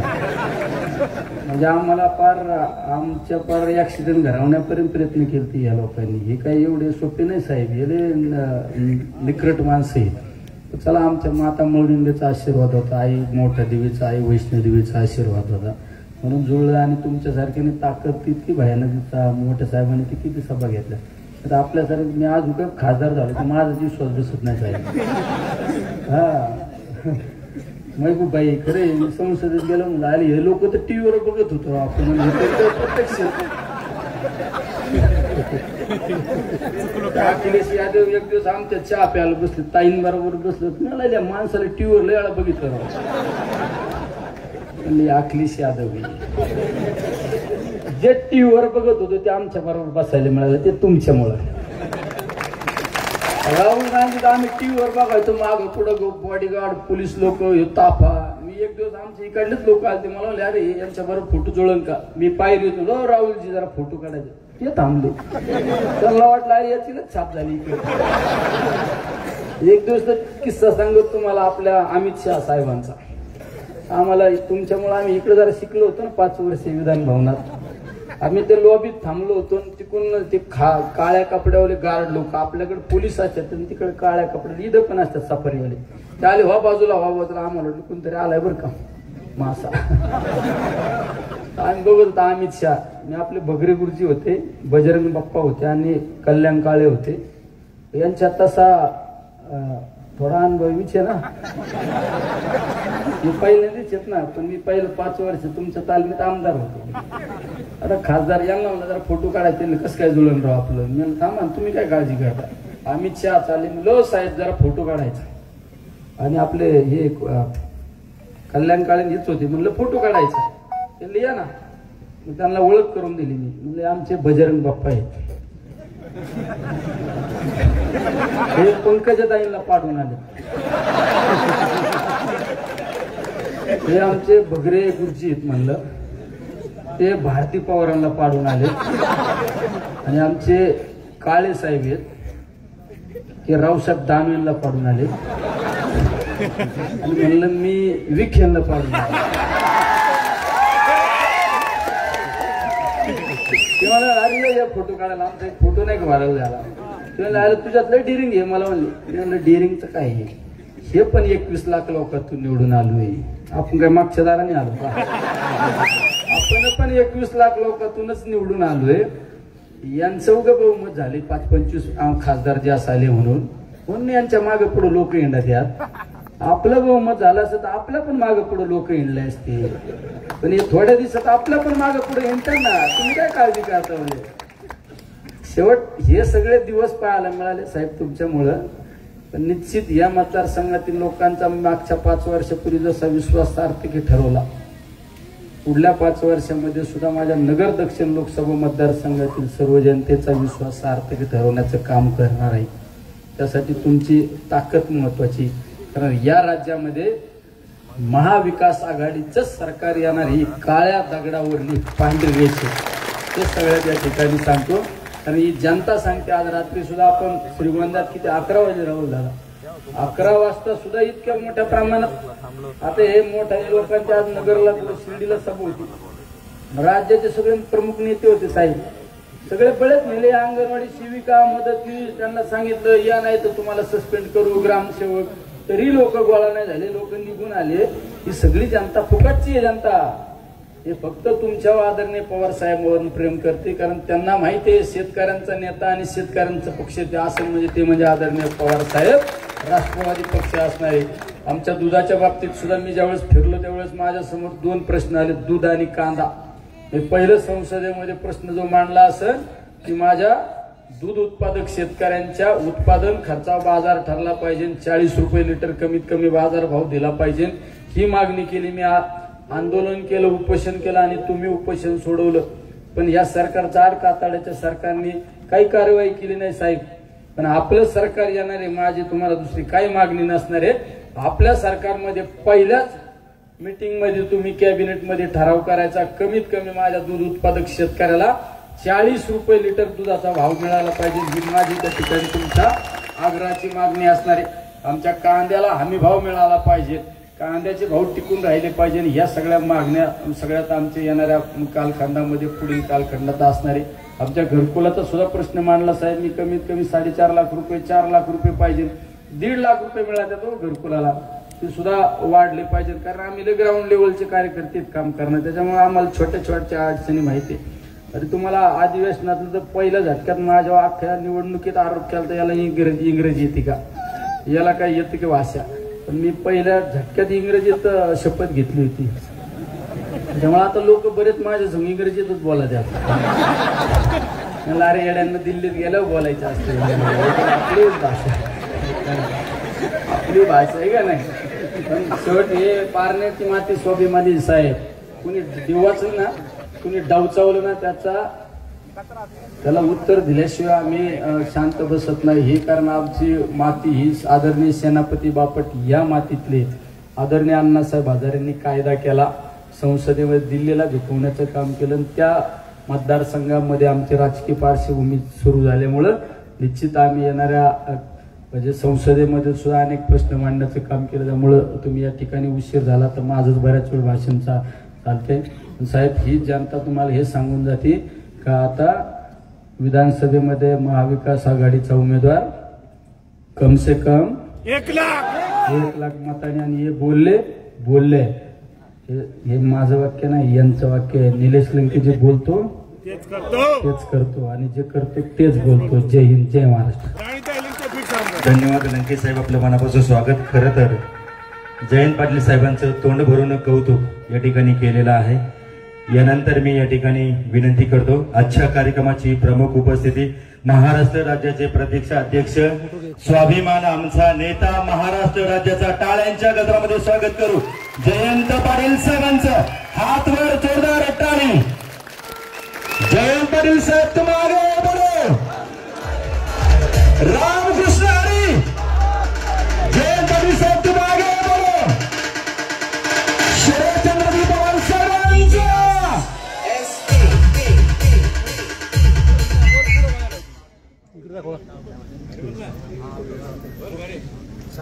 आपल्या जिल्ह्याचे जिल्हाध्यक्ष राजेंद्र तात्या फाळके, आपले कर्तबगार लोकप्रिय खासदार माननीय निलेश लंकेजी, महाराष्ट्रातील युवकांचे राष्ट्रवादीचे अध्यक्ष मेहबूब शेख, विद्यार्थ्यांचे अध्यक्ष सुनील गव्हाणे, स्वप्नील भैया गायकवाड, राहुल जगताप, रामेश्वर मिमसे, बाबाजी तरटे, सुवर्णाताई घागे, राणीताई लंके, रोहिदास कर्डिले, या निमित्तानं उपस्थित असणारे सर्वच व्यासपीठावरील मान्यवर, कोणाची नावं राहिली तर मला माफ करा, पण सर्वच मान्यवर आणि बंधू भगिनींनो, आपण सगळ्यांनी शिवराज्य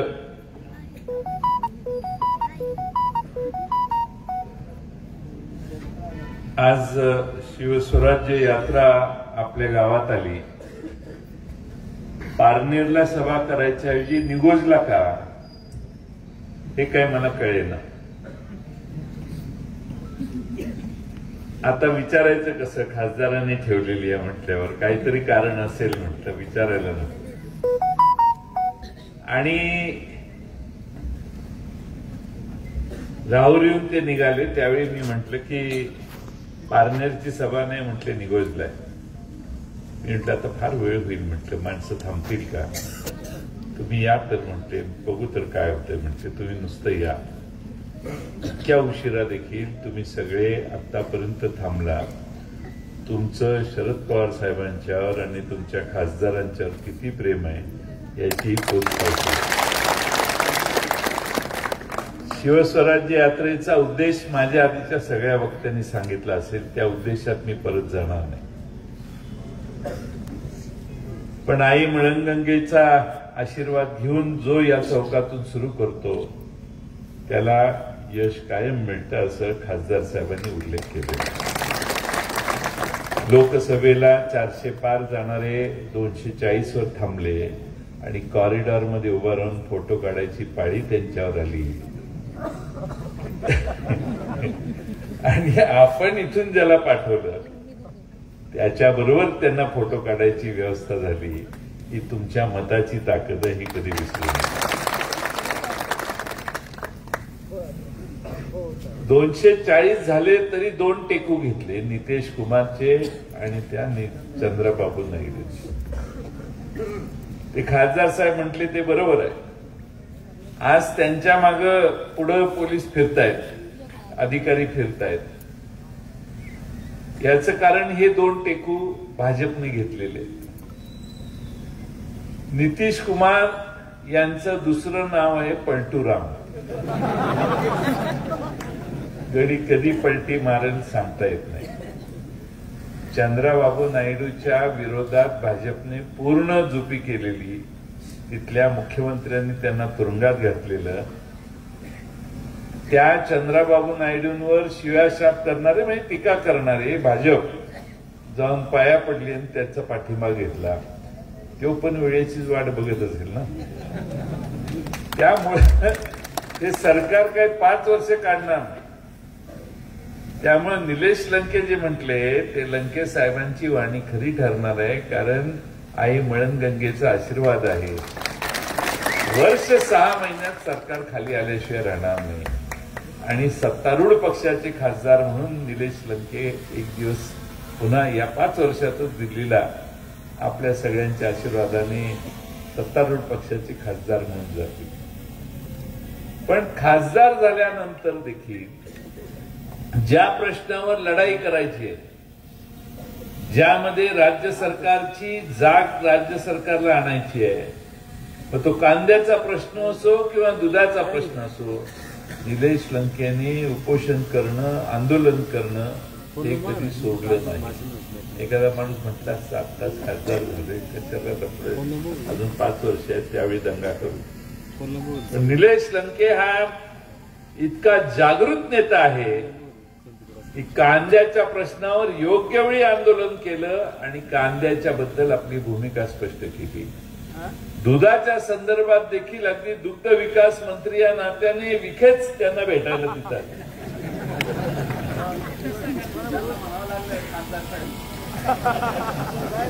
ते मंत्री म्हणून तिथं आले आणि त्यांच्याशी वाटाघाटी करून त्यांनी आम्हाला आश्वासन त्यावेळी दिलेलं की आम्ही केंद्र सरकारला हा प्रस्ताव पाठवतोय आणि प्रस्ताव पाठवून आधारभूत किंमत देण्याच्या संदर्भात जो निलेश लंके साहेबांचा आग्रह होता त्याविषयी आम्ही पावलं टाकू, पण नंतर काही फारसं झालं नाही. आता घोडा मैदान काही लांब नाही, वर्ष 6 महिने थांबायची गरज नाही, महिन्या 2 महिन्यात आता निवडणूक होईल. या निवडणुकीच्या आधी लोकसभेच्या निवडणुकीत सरकार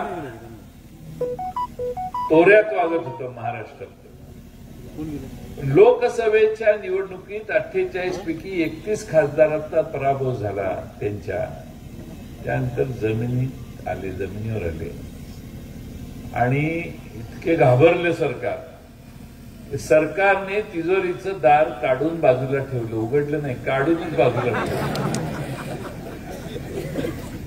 म्हणेल त्या गोष्टी आता मान्य होतात. काल परवा मी माहिती घेतली, रिझर्व्ह बँक ऑफ इंडियाला महाराष्ट्र सरकारने आता पत्र दिलंय की आम्हाला डिसेंबर पर्यंत 1.25 लाख कोटीचं कर्ज पाहिजे. का? ह्या सगळ्या योजना टिकवण्यासाठी आणि चालवण्यासाठी. आठवड्याला 4-6 हजार कोटी रुपये पाहिजेत असं पत्रात उल्लेख आहे. म्हणजे राज्यावर आज 8 लाख कोटीचं कर्ज आहे. हे 72 जायच्या आधी 9-9.25 लाख कोटीपर्यंत राज्यावरचं कर्ज पोचवायचा प्रयत्न एकनाथ शिंदे आणि त्यांच्या सर्व सहकाऱ्यांचा आहे. महाराष्ट्रामध्ये एवढी भ्रष्ट राजवट आजपर्यंत कधी झाली नाही.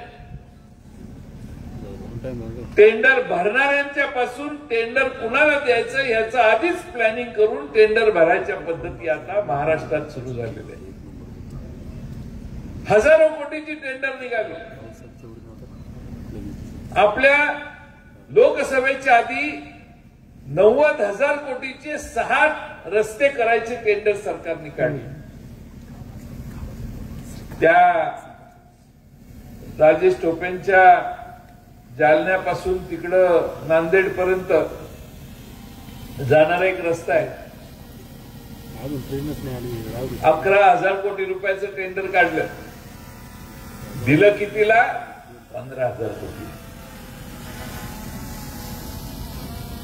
एका किलोमीटरला सरकार तिथं 83 कोटी रुपये खर्च करायला लागले.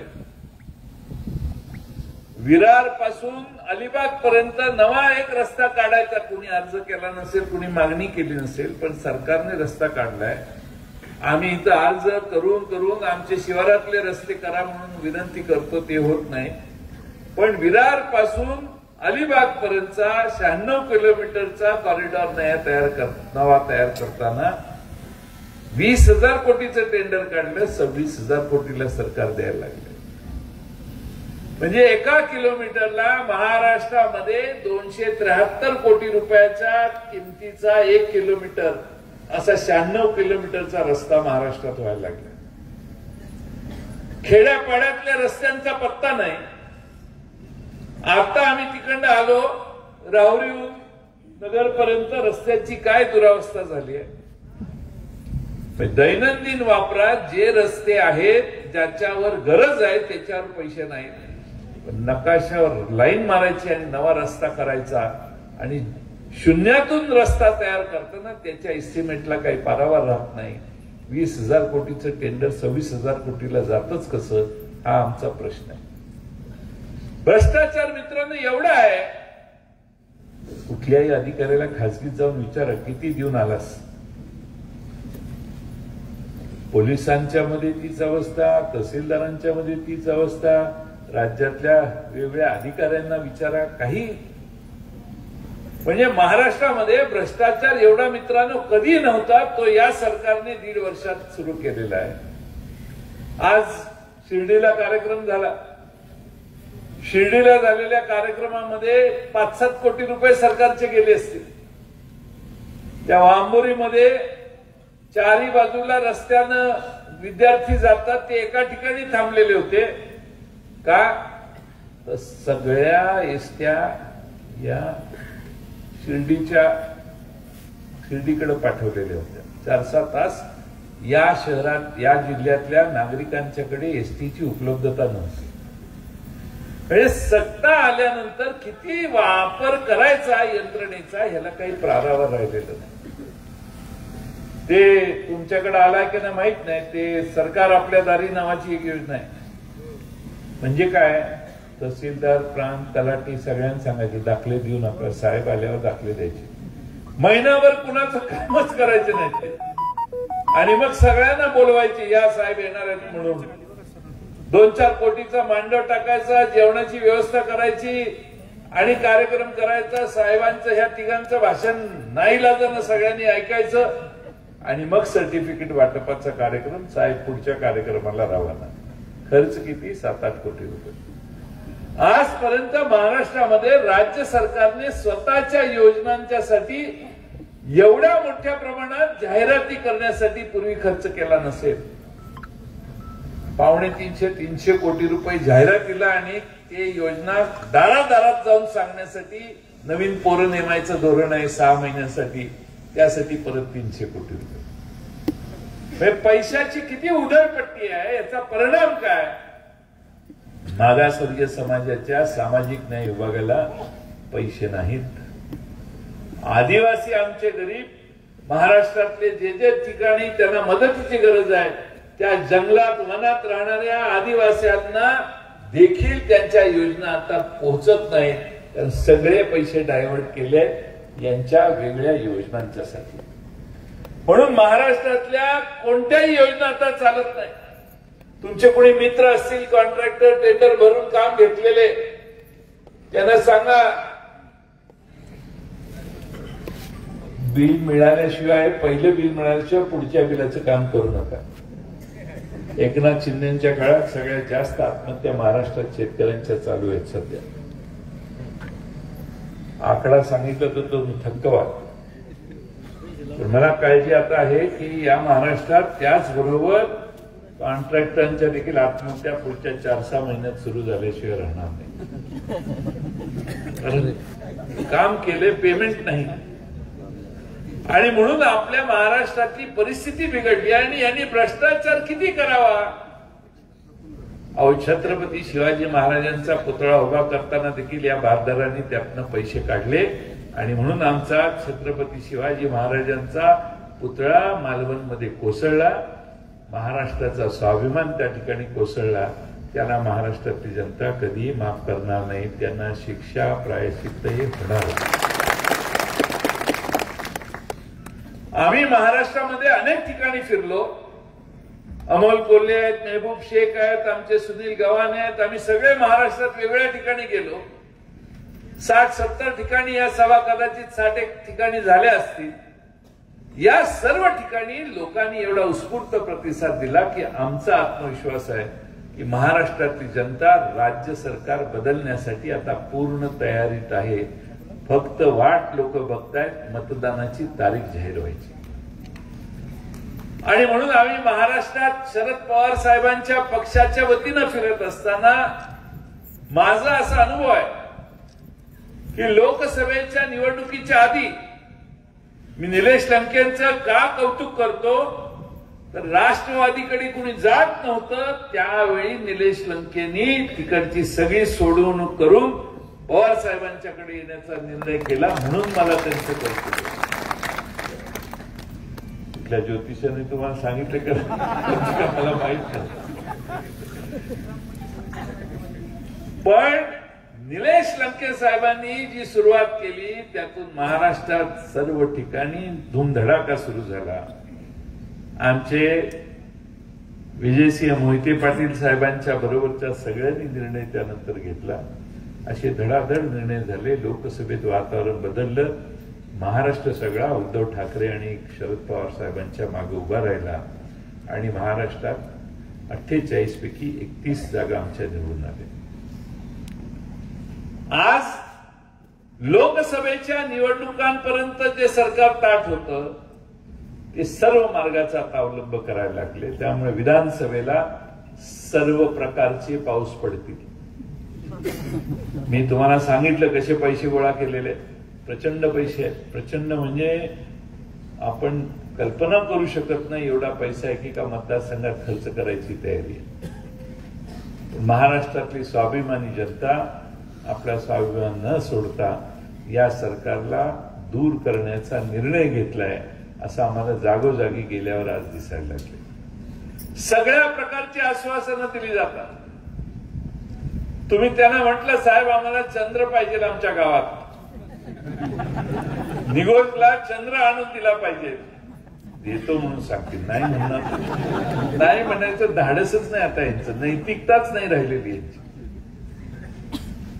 आणि मग आता त्याच्यावर उपाय काय? तर जातीय दंगली करा, जातीय दंगली घडतील अशी विधानं करा. महाराष्ट्रामध्ये माणसात माणूस ठेवायचा नाही म्हणजे मग सगळं काही गोंधळात निर्माण होईल. मग महाविकास आघाडीच्या मतामध्ये काही वाटा मिळवण्यासाठी अजून एखादी आघाडी तयार करा, त्या आघाडीला जरा हवा भरा, त्यांनी मतं खाली पाहिजेत. आणखीन एक पक्ष आहे त्याला भरपूर काही कामाला लावलंय. म्हणजे आता सोशल इंजिनिअरिंग नाही, मतांचं इंजिनिअरिंग चाललंय. हितनं ह्याला कापा, हितनं ह्याला कापा. का तर महाविकास आघाडी निवडून येण्याची भीती आहे, त्यामुळे सर्व मार्गाचा अवलंब होईल. आणि म्हणून मित्रांनो,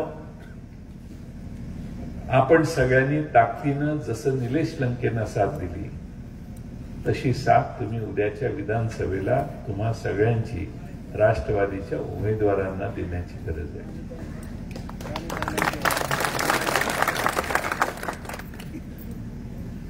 तुमचं लग्न किती साली झालं?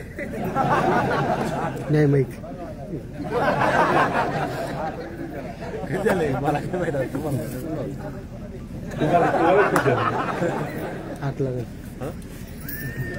आम्ही खासदारांच्यावर सोडतो, हितला उमेदवार कोण द्यायचा आम्ही काय, कारण त्यांचा मतदारसंघ आहे. त्यांच्या मतदारसंघात येऊन आम्ही नावं सुचवण्याची काही गरज नाही.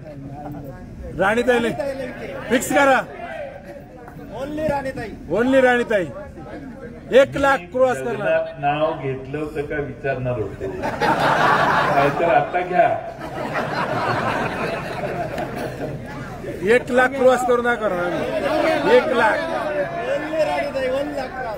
पण ते संगीत नाव असलं पाहिजे.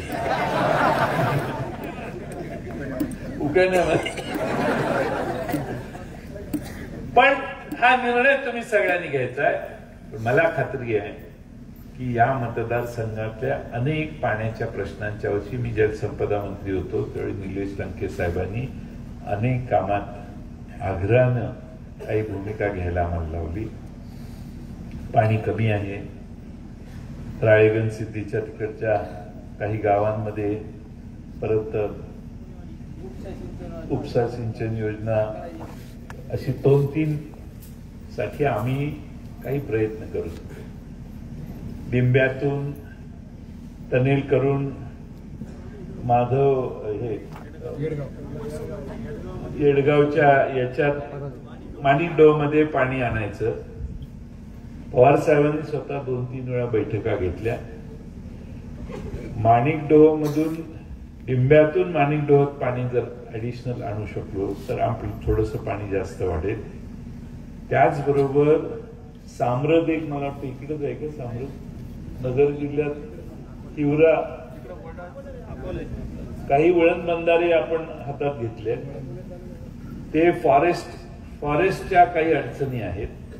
पण पुणे जिल्ह्यातले काही वळण बंधारे हे आता आपण मार्गी लावायचं काम आपण होतो त्यावेळी सुरू केलेलं आहे. वळण बंधारे जर आपल्याला जादा पाणी देत असतील, देणारच आहेत ते, त्याचे आपण सुरुवात केली आहे. फॉरेस्टच्या परवानग्या घ्यायला सूचना दिलेल्या आहेत. पाणी उपलब्धतेचं प्रमाणपत्र करून ती कामं सुरू करावीत असा प्रयत्न आहे. म्हणजे आपण त्यावेळी तयारी करत होतो की नगर जिल्ह्यात हे साम्रत वगैरे नगर जिल्ह्यातले पाणी वळवून अकोल्यातून इकडं पाणी आणायचा प्रयत्न करण्यासाठी आहे. पण पुणे जिल्ह्यात जिथं हे डिंबे आणि बाकीची धरणं आहेत त्याच्यावर वळण बंधारे जर झाले तर आपल्याला 2-3 टीएमसी पाणी अतिरिक्त जर मिळालं तर ते किती टीएमसी पिळणार आता माझ्याकडे कागद नाही आहेत. पण बऱ्यापैकी चांगलं अतिरिक्त पाणी आपल्याला उपलब्ध झालं तर ते पाणी आपल्या मतदारसंघातल्या आपण मागणी करत असणाऱ्या काही योजनांच्यासाठी देता येईल अशी आमचा त्यावेळी प्रयत्न होता. आपलं सरकार गेलं, पण मी आपल्याला पुन्हा एकदा आई मळणगंगेच्या साक्षीनं सांगतो की आपलं सरकार आल्यावर या सगळ्या पाण्याच्या प्रश्नात आम्ही लक्ष घालू. पाण्याच्या प्रश्नात लक्ष घालून निलेश लंके साहेब म्हणतील त्याप्रमाणे या मतदारसंघातल्या पाण्याचे प्रश्न सोडवण्यासाठी पूर्ण ताकदीनं आम्ही काम करू. आम्हाला 2-3 वर्षाचा काळ लागेल या सगळ्या गोष्टी चालना देऊन सुरू करून पाणी अडवण्यासाठी, आणि त्यासाठी वॉर फुटिंगवर आम्ही ही कामं पूर्ण करण्याचं काम करू. अनेक बाकीचे प्रश्न आहेत ज्याचा माझ्या आधी उल्लेख झाला असेल असं मी समजतो. वेळ बराच झालाय, पण आपण छत्रपती शिवाजी महाराजांच्या पुतळ्यात भ्रष्टाचार करणाऱ्या लोकांना प्रायश्चित्त द्यायचं ही मनात आज खुंगाट बांधला, आणि ते प्रायश्चित्त देताना उद्याचं महाराष्ट्रातलं सरकार महाविकास आघाडीचं येणार आहे. आणि महाविकास आघाडीचं सरकार येताना मी माझ्या सगळ्या आया बहिणींना इथं सांगेन की आज महाराष्ट्रात आया बहिणी रस्त्यानं शाळेत गेली मुलगी ही सुरक्षित परत येईल की नाही शंका आहे. आमची लाडकी बहीण कुठं गेली तर ती परत येईल का सुरक्षितपणानं ही सामान्य माणसाला चिंता वाटत असते. पैसे फार महत्वाचे नाहीये. आमच्या आया बहिणी ज्यावेळी बाहेर जातात आणि संध्याकाळी कामावरून परत येतात त्यावेळी त्यांच्या सुरक्षिततेची महाराष्ट्राचे सरकार गॅरंटी देऊ शकत नाही. बदलापूरमध्ये ज्या घटना झाल्या त्या घटना आणि त्यानंतर 1-2-3 घटना या प्रचंड धक्कादायक घटना, आणि त्या घटना एवढ्या गंभीर होत्या की हे महाराष्ट्रात सिद्ध झालेलं आहे की महाराष्ट्र सरकारचं गृह खातं हे महाराष्ट्रातल्या आमच्या लाडक्या बहिणींना सुरक्षितता देऊ शकत नाही. आणि म्हणून मी आपणाला महाविकास आघाडीच्या वतीनं वचन देतो. हे लोक आता जाताना हे आमचे युतीतली लोक कार्यक्रम करतात, काही भाषणात सांगतात की आम्हालाच मत द्या नाहीतर ही योजना बंद होती. आम्हालाच मत द्या, आम्हाला जर नाही मत दिलं आणि आम्ही गेलो सरकारमधून तर या सगळ्या योजना बंद होतील अशी भीती आमच्या सगळ्या लाडक्या बहिणींना हे सावत्र वाहू घालायला लागले. सावत्र भावांना माहित नाही की लाडक्या बहिणींना कुठला लाडका भाऊ आहे हे करेक्ट माहिती आहे. त्या फक्त 2 महिन्याची वाट बघताय. मी आमच्या महाराष्ट्रातल्या लाडक्या बहिणींना हा विश्वास देतो की आमचं सरकार ज्यावेळी येईल यांनी ज्या योजना चालू केलेल्या आहेत त्या अधिक चांगल्या पद्धतीनं उत्तम आणि याच्यापेक्षा चांगल्या चालवण्याचं काम महाराष्ट्रात आम्ही सगळे करू. काही चिंता करण्याची गरज नाही. कुठल्या योजना बंद बिन करणार नाही. आम्ही सकारात्मक लोक आहोत. आम्ही हे बंद करा ते बंद करा असले उद्योग नाही करत. पण मात्र तुम्ही केलेल्या सगळ्या चुकीच्या गोष्टी आहेत त्याची चौकशी, तर अभ्यास करू त्याचा. चौकशी हा शब्द वापरणंही बरोबर नाही, पण आमच्या सगळ्या लाडक्या बहिणींचं कुठल्याही योजना सक्षमपणाने चालवण्याची व्यवस्था करू. पण त्या पलीकडे मी जाऊन सांगतो आज महाराष्ट्रातल्या महिलांना गरज आहे ती सुरक्षिततेची. यासाठी महाराष्ट्र सरकारमध्ये सरकार पुढाकार घेईल आणि कायद्यात काही दुरुस्त्या करेल. पोलिसांच्या कर्तव्यात देखील अधिक जबाबदारीपणा आणण्याची व्यवस्था करेल आणि महाराष्ट्रातल्या आमच्या आया बहिणींच्या केसालाही कुणी धक्का लावू शकणार नाही अशी व्यवस्था महाराष्ट्रात आमचं सरकार करून दाखवेल. हे वचन मी आई मळगंगेच्या दारात तुम्हा सगळ्यांना देतो. फार चिंता करण्याची गरज नाही. आज महाराष्ट्रामध्ये महागाई पूर्ण पराकोटीला गेली. महागाई वाढली त्याच्यावर यांचा जीएसटी आहे. पोरांना आपल्या हाताला नोकऱ्या नाहीत. माझ्या आधीच्या सगळ्या वक्त्यांनी त्याबद्दल तुम्हाला सांगितलं असेल. पण शेतीमालाला दर नाही जे निलेश लंके साहेबांनी मांडलं त्या शेतीमालाचे सगळेच प्रश्न अनुत्तरित आहेत. आमचं सरकार ज्यावेळी येईल त्यावेळी महाराष्ट्रातला सोयाबीन असो, कपास असो, कांदा असो, दुधाचा प्रश्न असो, या सगळ्यांसाठी महाराष्ट्र सरकारच्या तिजोरीतून खास व्यवस्था आम्ही करू. आणि ज्याला आधारभूत किंमत मिळत नाही, ज्याला जे परवडत नाही, त्या परवडण्याच्या लेवल पर्यंत त्याचा परतावा जर मिळत नसेल तर ती गॅप भरून काढण्याची यंत्रणा महाराष्ट्र सरकार तुम्हाला करून देईल. तुम्हाला मोर्चे काढावे लागणार नाहीत, कुणाच्या दारात जावं लागणार नाही. अशी व्यवस्था आपलं सरकार आल्यावर आपण करून घेऊ. महाराष्ट्रातल्या शेतकरी आणि शेतमजुरांच्या मागे उभा राहण्याचं काम आमचं सरकार खंबीरपणाने करेल, एवढा विश्वास मी तुम्हा सगळ्यांना देतो. खरं म्हणजे आपण सगळे मोठ्या संख्येनं आज इथं जमा झाला. राष्ट्रवादी काँग्रेस लोकसभेच्या नंतर या पक्षामध्ये येण्याची रीग लोकांची लागलेली. अनेक मोठे नेते मला भेटायला लागले. मला सांगतात की आम्ही मतदारसंघात फिरून आलो तर सामान्य लोक सांगतात तुतारी घ्या हातात, तुतारी. तुतारी नाही घेतलं तर काही खरं नाही. पवार साहेबांचा करिश्मा महाराष्ट्रात एवढा प्रचंड मोठा आहे. महाराष्ट्रातल्या जनतेच्या लक्षात आलंय की हा नेताच महाराष्ट्राला तारून नेईल. महाराष्ट्राला या सगळ्यांच्या ताब्यातनं काढून शाहू फुले आंबेडकरांच्या विचाराच्या ताब्यात पुन्हा एकदा महाराष्ट्र देण्याचं काम शरद पवार साहेबच करतील, ही महाराष्ट्राला ठिणगाट आहे. आणि म्हणून तुतारी मध्ये आता ते गट बसायचेत ना, त्यामुळे काही लोक जरा मुहूर्तावर काम करतात. त्यामुळे गट बसले की आपल्या पक्षात काही लोक, प्रमुख लोक येण्याची शक्यता आहे असं मला कळतंय. माझी पण माहिती कमी असेल तर, पण बऱ्यापैकी संख्या आहे. पण महाराष्ट्रामध्ये राष्ट्रवादी काँग्रेस हा एक समर्थ पर्याय होतोय. शिवसेना, राष्ट्रवादी काँग्रेस आणि काँग्रेस एकसंघपणाने जर राहतायत तर आपली काही खैर नाही, अशी चिंता महाराष्ट्रातल्या आघाडीच्या युतीच्या सरकारला बसलेली आहे. आणि म्हणून आमचे अमित शहा काल परवा इकडे येऊन गेले. मी नाशिकला गेलो तर मला पत्रकार म्हटले होते अमित शहा आलेत, आढावा घेणार आहे. घेणारच ना म्हटलं. किती जागा पडणार याचा आढावा घेतलाच पाहिजे. किती जागा पडणार आहे. इलेक्शन चाललंय काश्मीरला, साहेब तिकडं नाही. इलेक्शन चाललंय हरियाणामध्ये विधानसभेचं, साहेब तिकडं नाही. साहेब कुठं तर नाशिकमध्ये, नागपूरमध्ये. का? महाराष्ट्र हातातून चाललाय हे त्यांना दिसतंय, डोळ्यात देखत पराभव दिसतोय त्यांना. आणि म्हणून शर्थीचे प्रयत्न चालू आहेत. मग आदेश साहेबांचा काय, बूथ कमिट्या फोडा. 2 पार्ट्या फोडून झाल्या, आता कधी बूथ कमिट्या फोड़ो. वो शरद पवार जी को और उद्धव ठाकरे को रोकना है, किसी भी हालत में उनको रोकना है. म्हणजे संताजी धनाजी कसे औरंगजेबाला दिसायचे, औरंगजेबाच्या फौजांना, तसं झालंय. आणि ह्या दोघांना लय घाबरतात ते. कांद्याचा विषय लक्षात आला म्हणून शेवटचा मुद्दा सांगतो.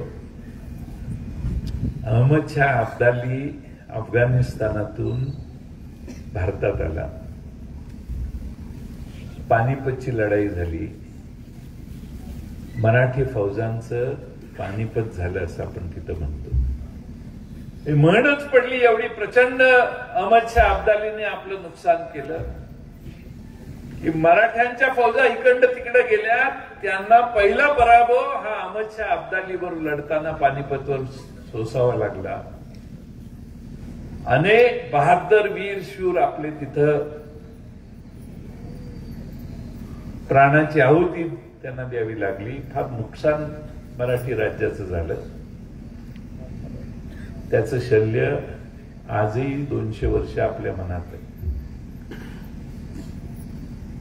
आता तुमच्या कांद्यावरचा निर्यात कर बंद केला. कांदा निर्यात करायला पूर्ण परवानगी दिली. ज्यावेळी कांदा सामान्य लोकांच्या हातात होता त्यावेळी या बंदी होती. 40% निर्यात कर होता. पाकिस्तानचा कांदा दुनियाभर विकला त्यांनी चांगल्या दराने, पण भारताच्या कांदा उत्पादकांना ते फायदा मिळून दिला नाही. आता कांद्याची निर्यात कर बंद आणि निर्यात करायला मोकळीक दिली. कांद्याचे दर वाढायला लागले. दर वाढायला लागल्यावर तसं अहमद शाह अब्दाली अफगाणिस्तानातून आला, तसं ह्या शहाने अफगाणिस्तानातून कांदा पंजाब मध्ये म्हणजे पानिपत जिथं झालं त्याच्या जवळ आणला. पहिला लोड परवा पंजाब मध्ये आला आणि पुन्हा कांद्याचे दर कोसळायला सुरुवात झाली. त्यामुळे एक शेवटची मुद्दा मी सांगून माझं भाषण संपवतो की भाजप नेहमी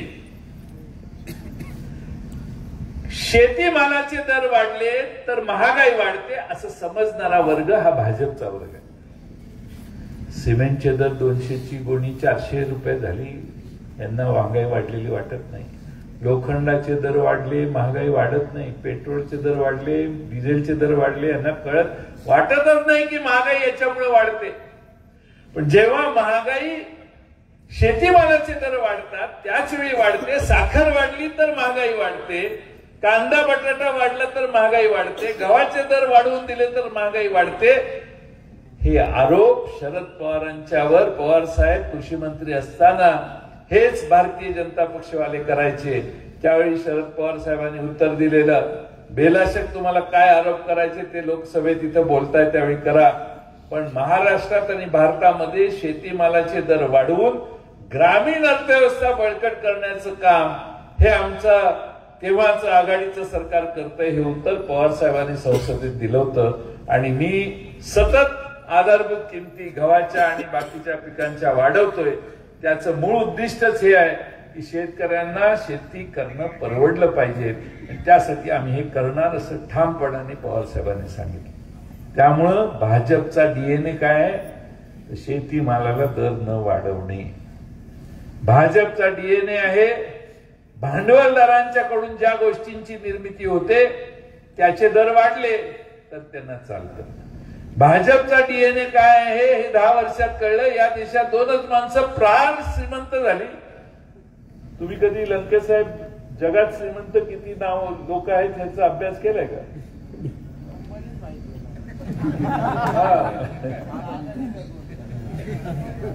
जगात श्रीमंत माणसांच्या यादीत जी लोक नव्हती पहिल्या 10 त्यात आपल्या देशातली 2 जण 10 वर्षात श्रीमंत झाली. आमच्या निवडच्या शेतकऱ्याच्या आयुष्यात काही बदल नाही झाला, पण ठराविक मुठभर लोक जगात आणि देशात प्रचंड श्रीमंत झाली, यांच्या आशीर्वादानं झाली. आणि म्हणून ही भांडवली अर्थव्यवस्था आपल्या डोक्यावर लादण्याचा अप्रत्यक्ष प्रयत्न लोकशाहीच्या मार्गाने ही लोक करतायत. आणि म्हणून लोकशाहीच्या मार्गाने यांना सत्तेतून पाय उतार करण्यासाठी तुमचा हा शेवटचा धक्का उद्या पाहिजे. शेवटचा यासाठी म्हणतोय की महाराष्ट्राचं सरकार एकदा भाजपच्या ताब्यातून गेलं तर तिकडे 2 पलटूराम मागाशी सांगितले ते बसलेले आहेत. एक तुमचं मत तुम्ही इथं महाविकास आघाडीला द्या. त्या मतात कालच मी कुठेतरी सांगितलं आपण कॅरम खेळतो, एका शॉट मध्ये 2 सोंगट्या खेळाय की नाही तुम्ही कॅरम? तसं आहे हे तुमचं एक मत. शेवटचा धक्का भारतीय जनता पक्ष महाराष्ट्रातनं हद्दपार होईल आणि देशातही त्यांचं सरकार जाईल. आणि त्यासाठी तुमचं एक मत फार मोलाचं आहे आणि ते मत मागण्यासाठी पुन्हा आम्ही येऊच. पण आज आपल्या सगळ्यांना थोडं जागृत करावं म्हणून ही शिवस्वराज्य यात्रा आपल्या सगळ्यांच्या दारात घेऊन आम्ही सगळे आलोय. आपल्या सगळ्यांचा आशीर्वाद शरद पवार साहेबांच्या तुतारीला आपण निलेश लंकेंच्या माध्यमातून दिला. तोच आशीर्वाद उद्याच्या निवडणुकीत आम्हा सगळ्यांना मिळेल अशी अपेक्षा व्यक्त करतो. निलेश लंके हे एक अजब रसायन आहे. मग अशी म्हटलं कुठे गेला होता, राहुरीला उशीर आले, कुठे गेला होता? नाही म्हटले ते जिल्हा परिषदेत काही शिक्षक बसलेले, त्यांची संच मान्यता 9 महिने पेंडिंग होती, ती उपोषणाला बसली होती. 4 दिवस झाले उपोषण करतात. मी गेलो.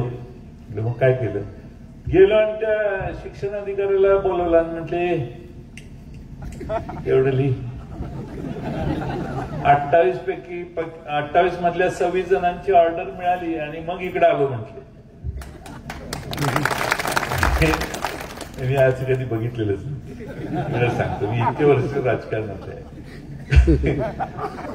28 जणांची संच मान्यता राहिली होती, 9 महिने राहिलेली. त्यांनी उपोषण केलं, 4 दिवस उपोषण झालं. या तुमच्या नेत्याला कळलं, नेत्यांनी गेले, याला म्हटलं तेवढं लगेच ऑर्डर केलं. काय असतं अधिकारी, आता काय वर चाललंय म्हटल्यावर खाली सगळे धुवायला लागतात. वरचा पारदर्शी आहे, स्पष्ट आहे आणि कशातही नाही म्हटल्यावर खाली सावधतेनं काम होतं. आता काय सगळ्यांना माहिती आहे वर काय चाललंय, 1 नंबरचं काय काम करतोय ते सगळ्यांना माहित असल्यामुळे इथं शिक्षणाधिकारी काय, तलाठी काय आणि ग्रामसेवक काय, सगळीच बोंब आहे. सगळ्यांनी अवसान घेतलेलं आहे या राज्यवटीत, कारण त्यांना माहिती आहे की मी थोडंच करतोय, तो लय करतोय. मी काय 2-4 लाख खाली तर काय होतं, तिकडं 2-3 हजार कोटीचा कार्यक्रम चालू आहे. ही मानसिकता अधिकाऱ्यांची आहे आणि त्यामुळं असे वागणारे अधिकारी फक्त आणि फक्त निलेश लंकेंनाच वाकू शकतात. आणि म्हणून तुमचा माणूस हा अजब रसायन आहे. मी जे सांगतोय ते अजब रसायन ते हे आहे. त्यामुळे आडेल तो त्यांच्या दारात गेला तर त्याचा प्रश्न सोडवण्याची ताकद तुमच्या या नेत्यात आहे. असा एक चांगला हिरा तुम्ही आमच्या पक्षातून दिल्लीला पाठवला. दिल्लीमध्ये देखील अजून त्यांना माहित नाही. अमित शहानी फोटो काढला, ठीक आहे. पुढच्या वेळी अमित शहा तुम्हाला चहा पाजायलाच त्यांच्या केबिन मध्ये घेऊन जातो.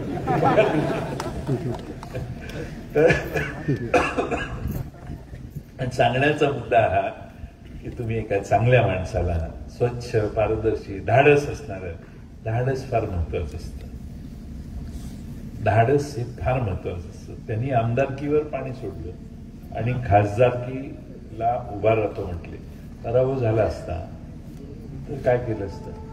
तुम्ही सगळे नाव ठेवली असती. कशाला तिकडे शरद पवारच्याकडे गेला, तुम्हाला काही काम कळत नव्हते, काय नाही. तुम्हीच काय म्हणतो का?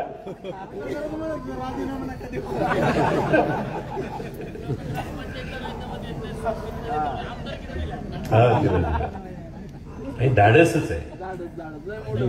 तुम्हाला सांगतो, तुम्ही हातात ते लय दोरे बांधलेत की नाही, काय नाही होते. धाडस पाहिजे, धाडस.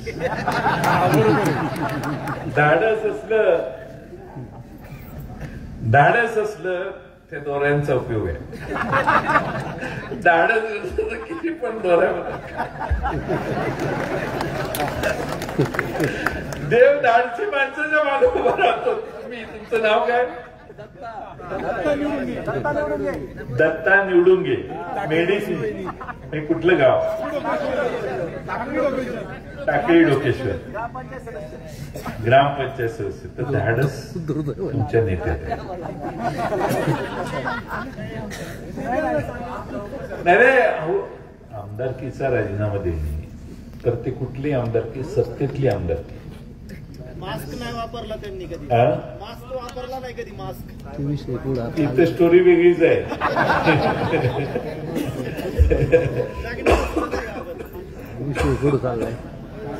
तुम्हाला माहिती आहे ती स्टोरी. त्यामुळं धाडस या माणसाचं कौतुकास्पद आहे. एवढं धाडस राजकारणात. पहिल्या टर्मचे आमदार होते तरी धाडस दाखवलं. एखाद्या 4 टर्म झाल्या, 5 टर्म झाल्या, आता दिल्लीला जाऊ. एखाद्याचा कार्यक्रम करायचा म्हटला की केला, असे निलेश लंके. त्यामुळं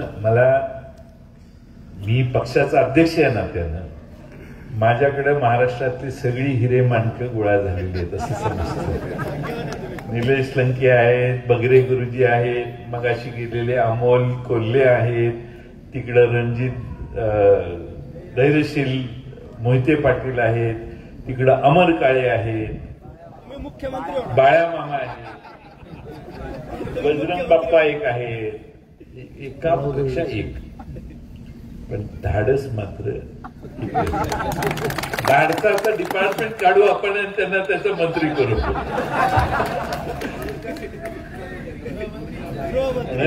नाही, खरंच मी तुम्हाला सांगतो, मी सोपं नाहीये.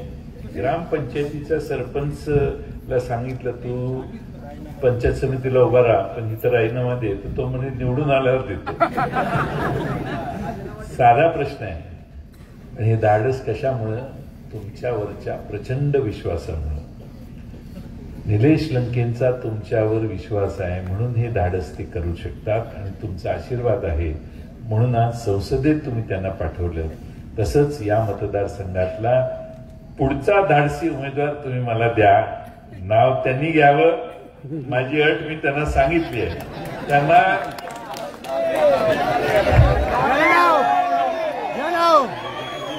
संगीतात नाव घ्यायचं म्हणजे काय, उखाण्यात नाव घेतलं की माझा एबी फॉर्म तयार. पण अट आहे आणि तेही शरद पवार साहेबांच्या समोर येऊन घ्यायचं. ज्यांना ज्यांना ज्यांना तिकीट द्यायचं त्यांचं नाव उखाण्यात घ्या. आमचं काय म्हणणं नाही. विनोदाचा भाग जाऊ दे, पण तुम्ही सगळ्यांनी निर्णय घ्या. महाविकास आघाडीचे जागा वाटप झाल्याशिवाय नावं जाहीर करायची नाहीत असं बंधन आहे. त्यामुळं ते काल कुठे गेलो तर आपण अकोल्याला गेलो.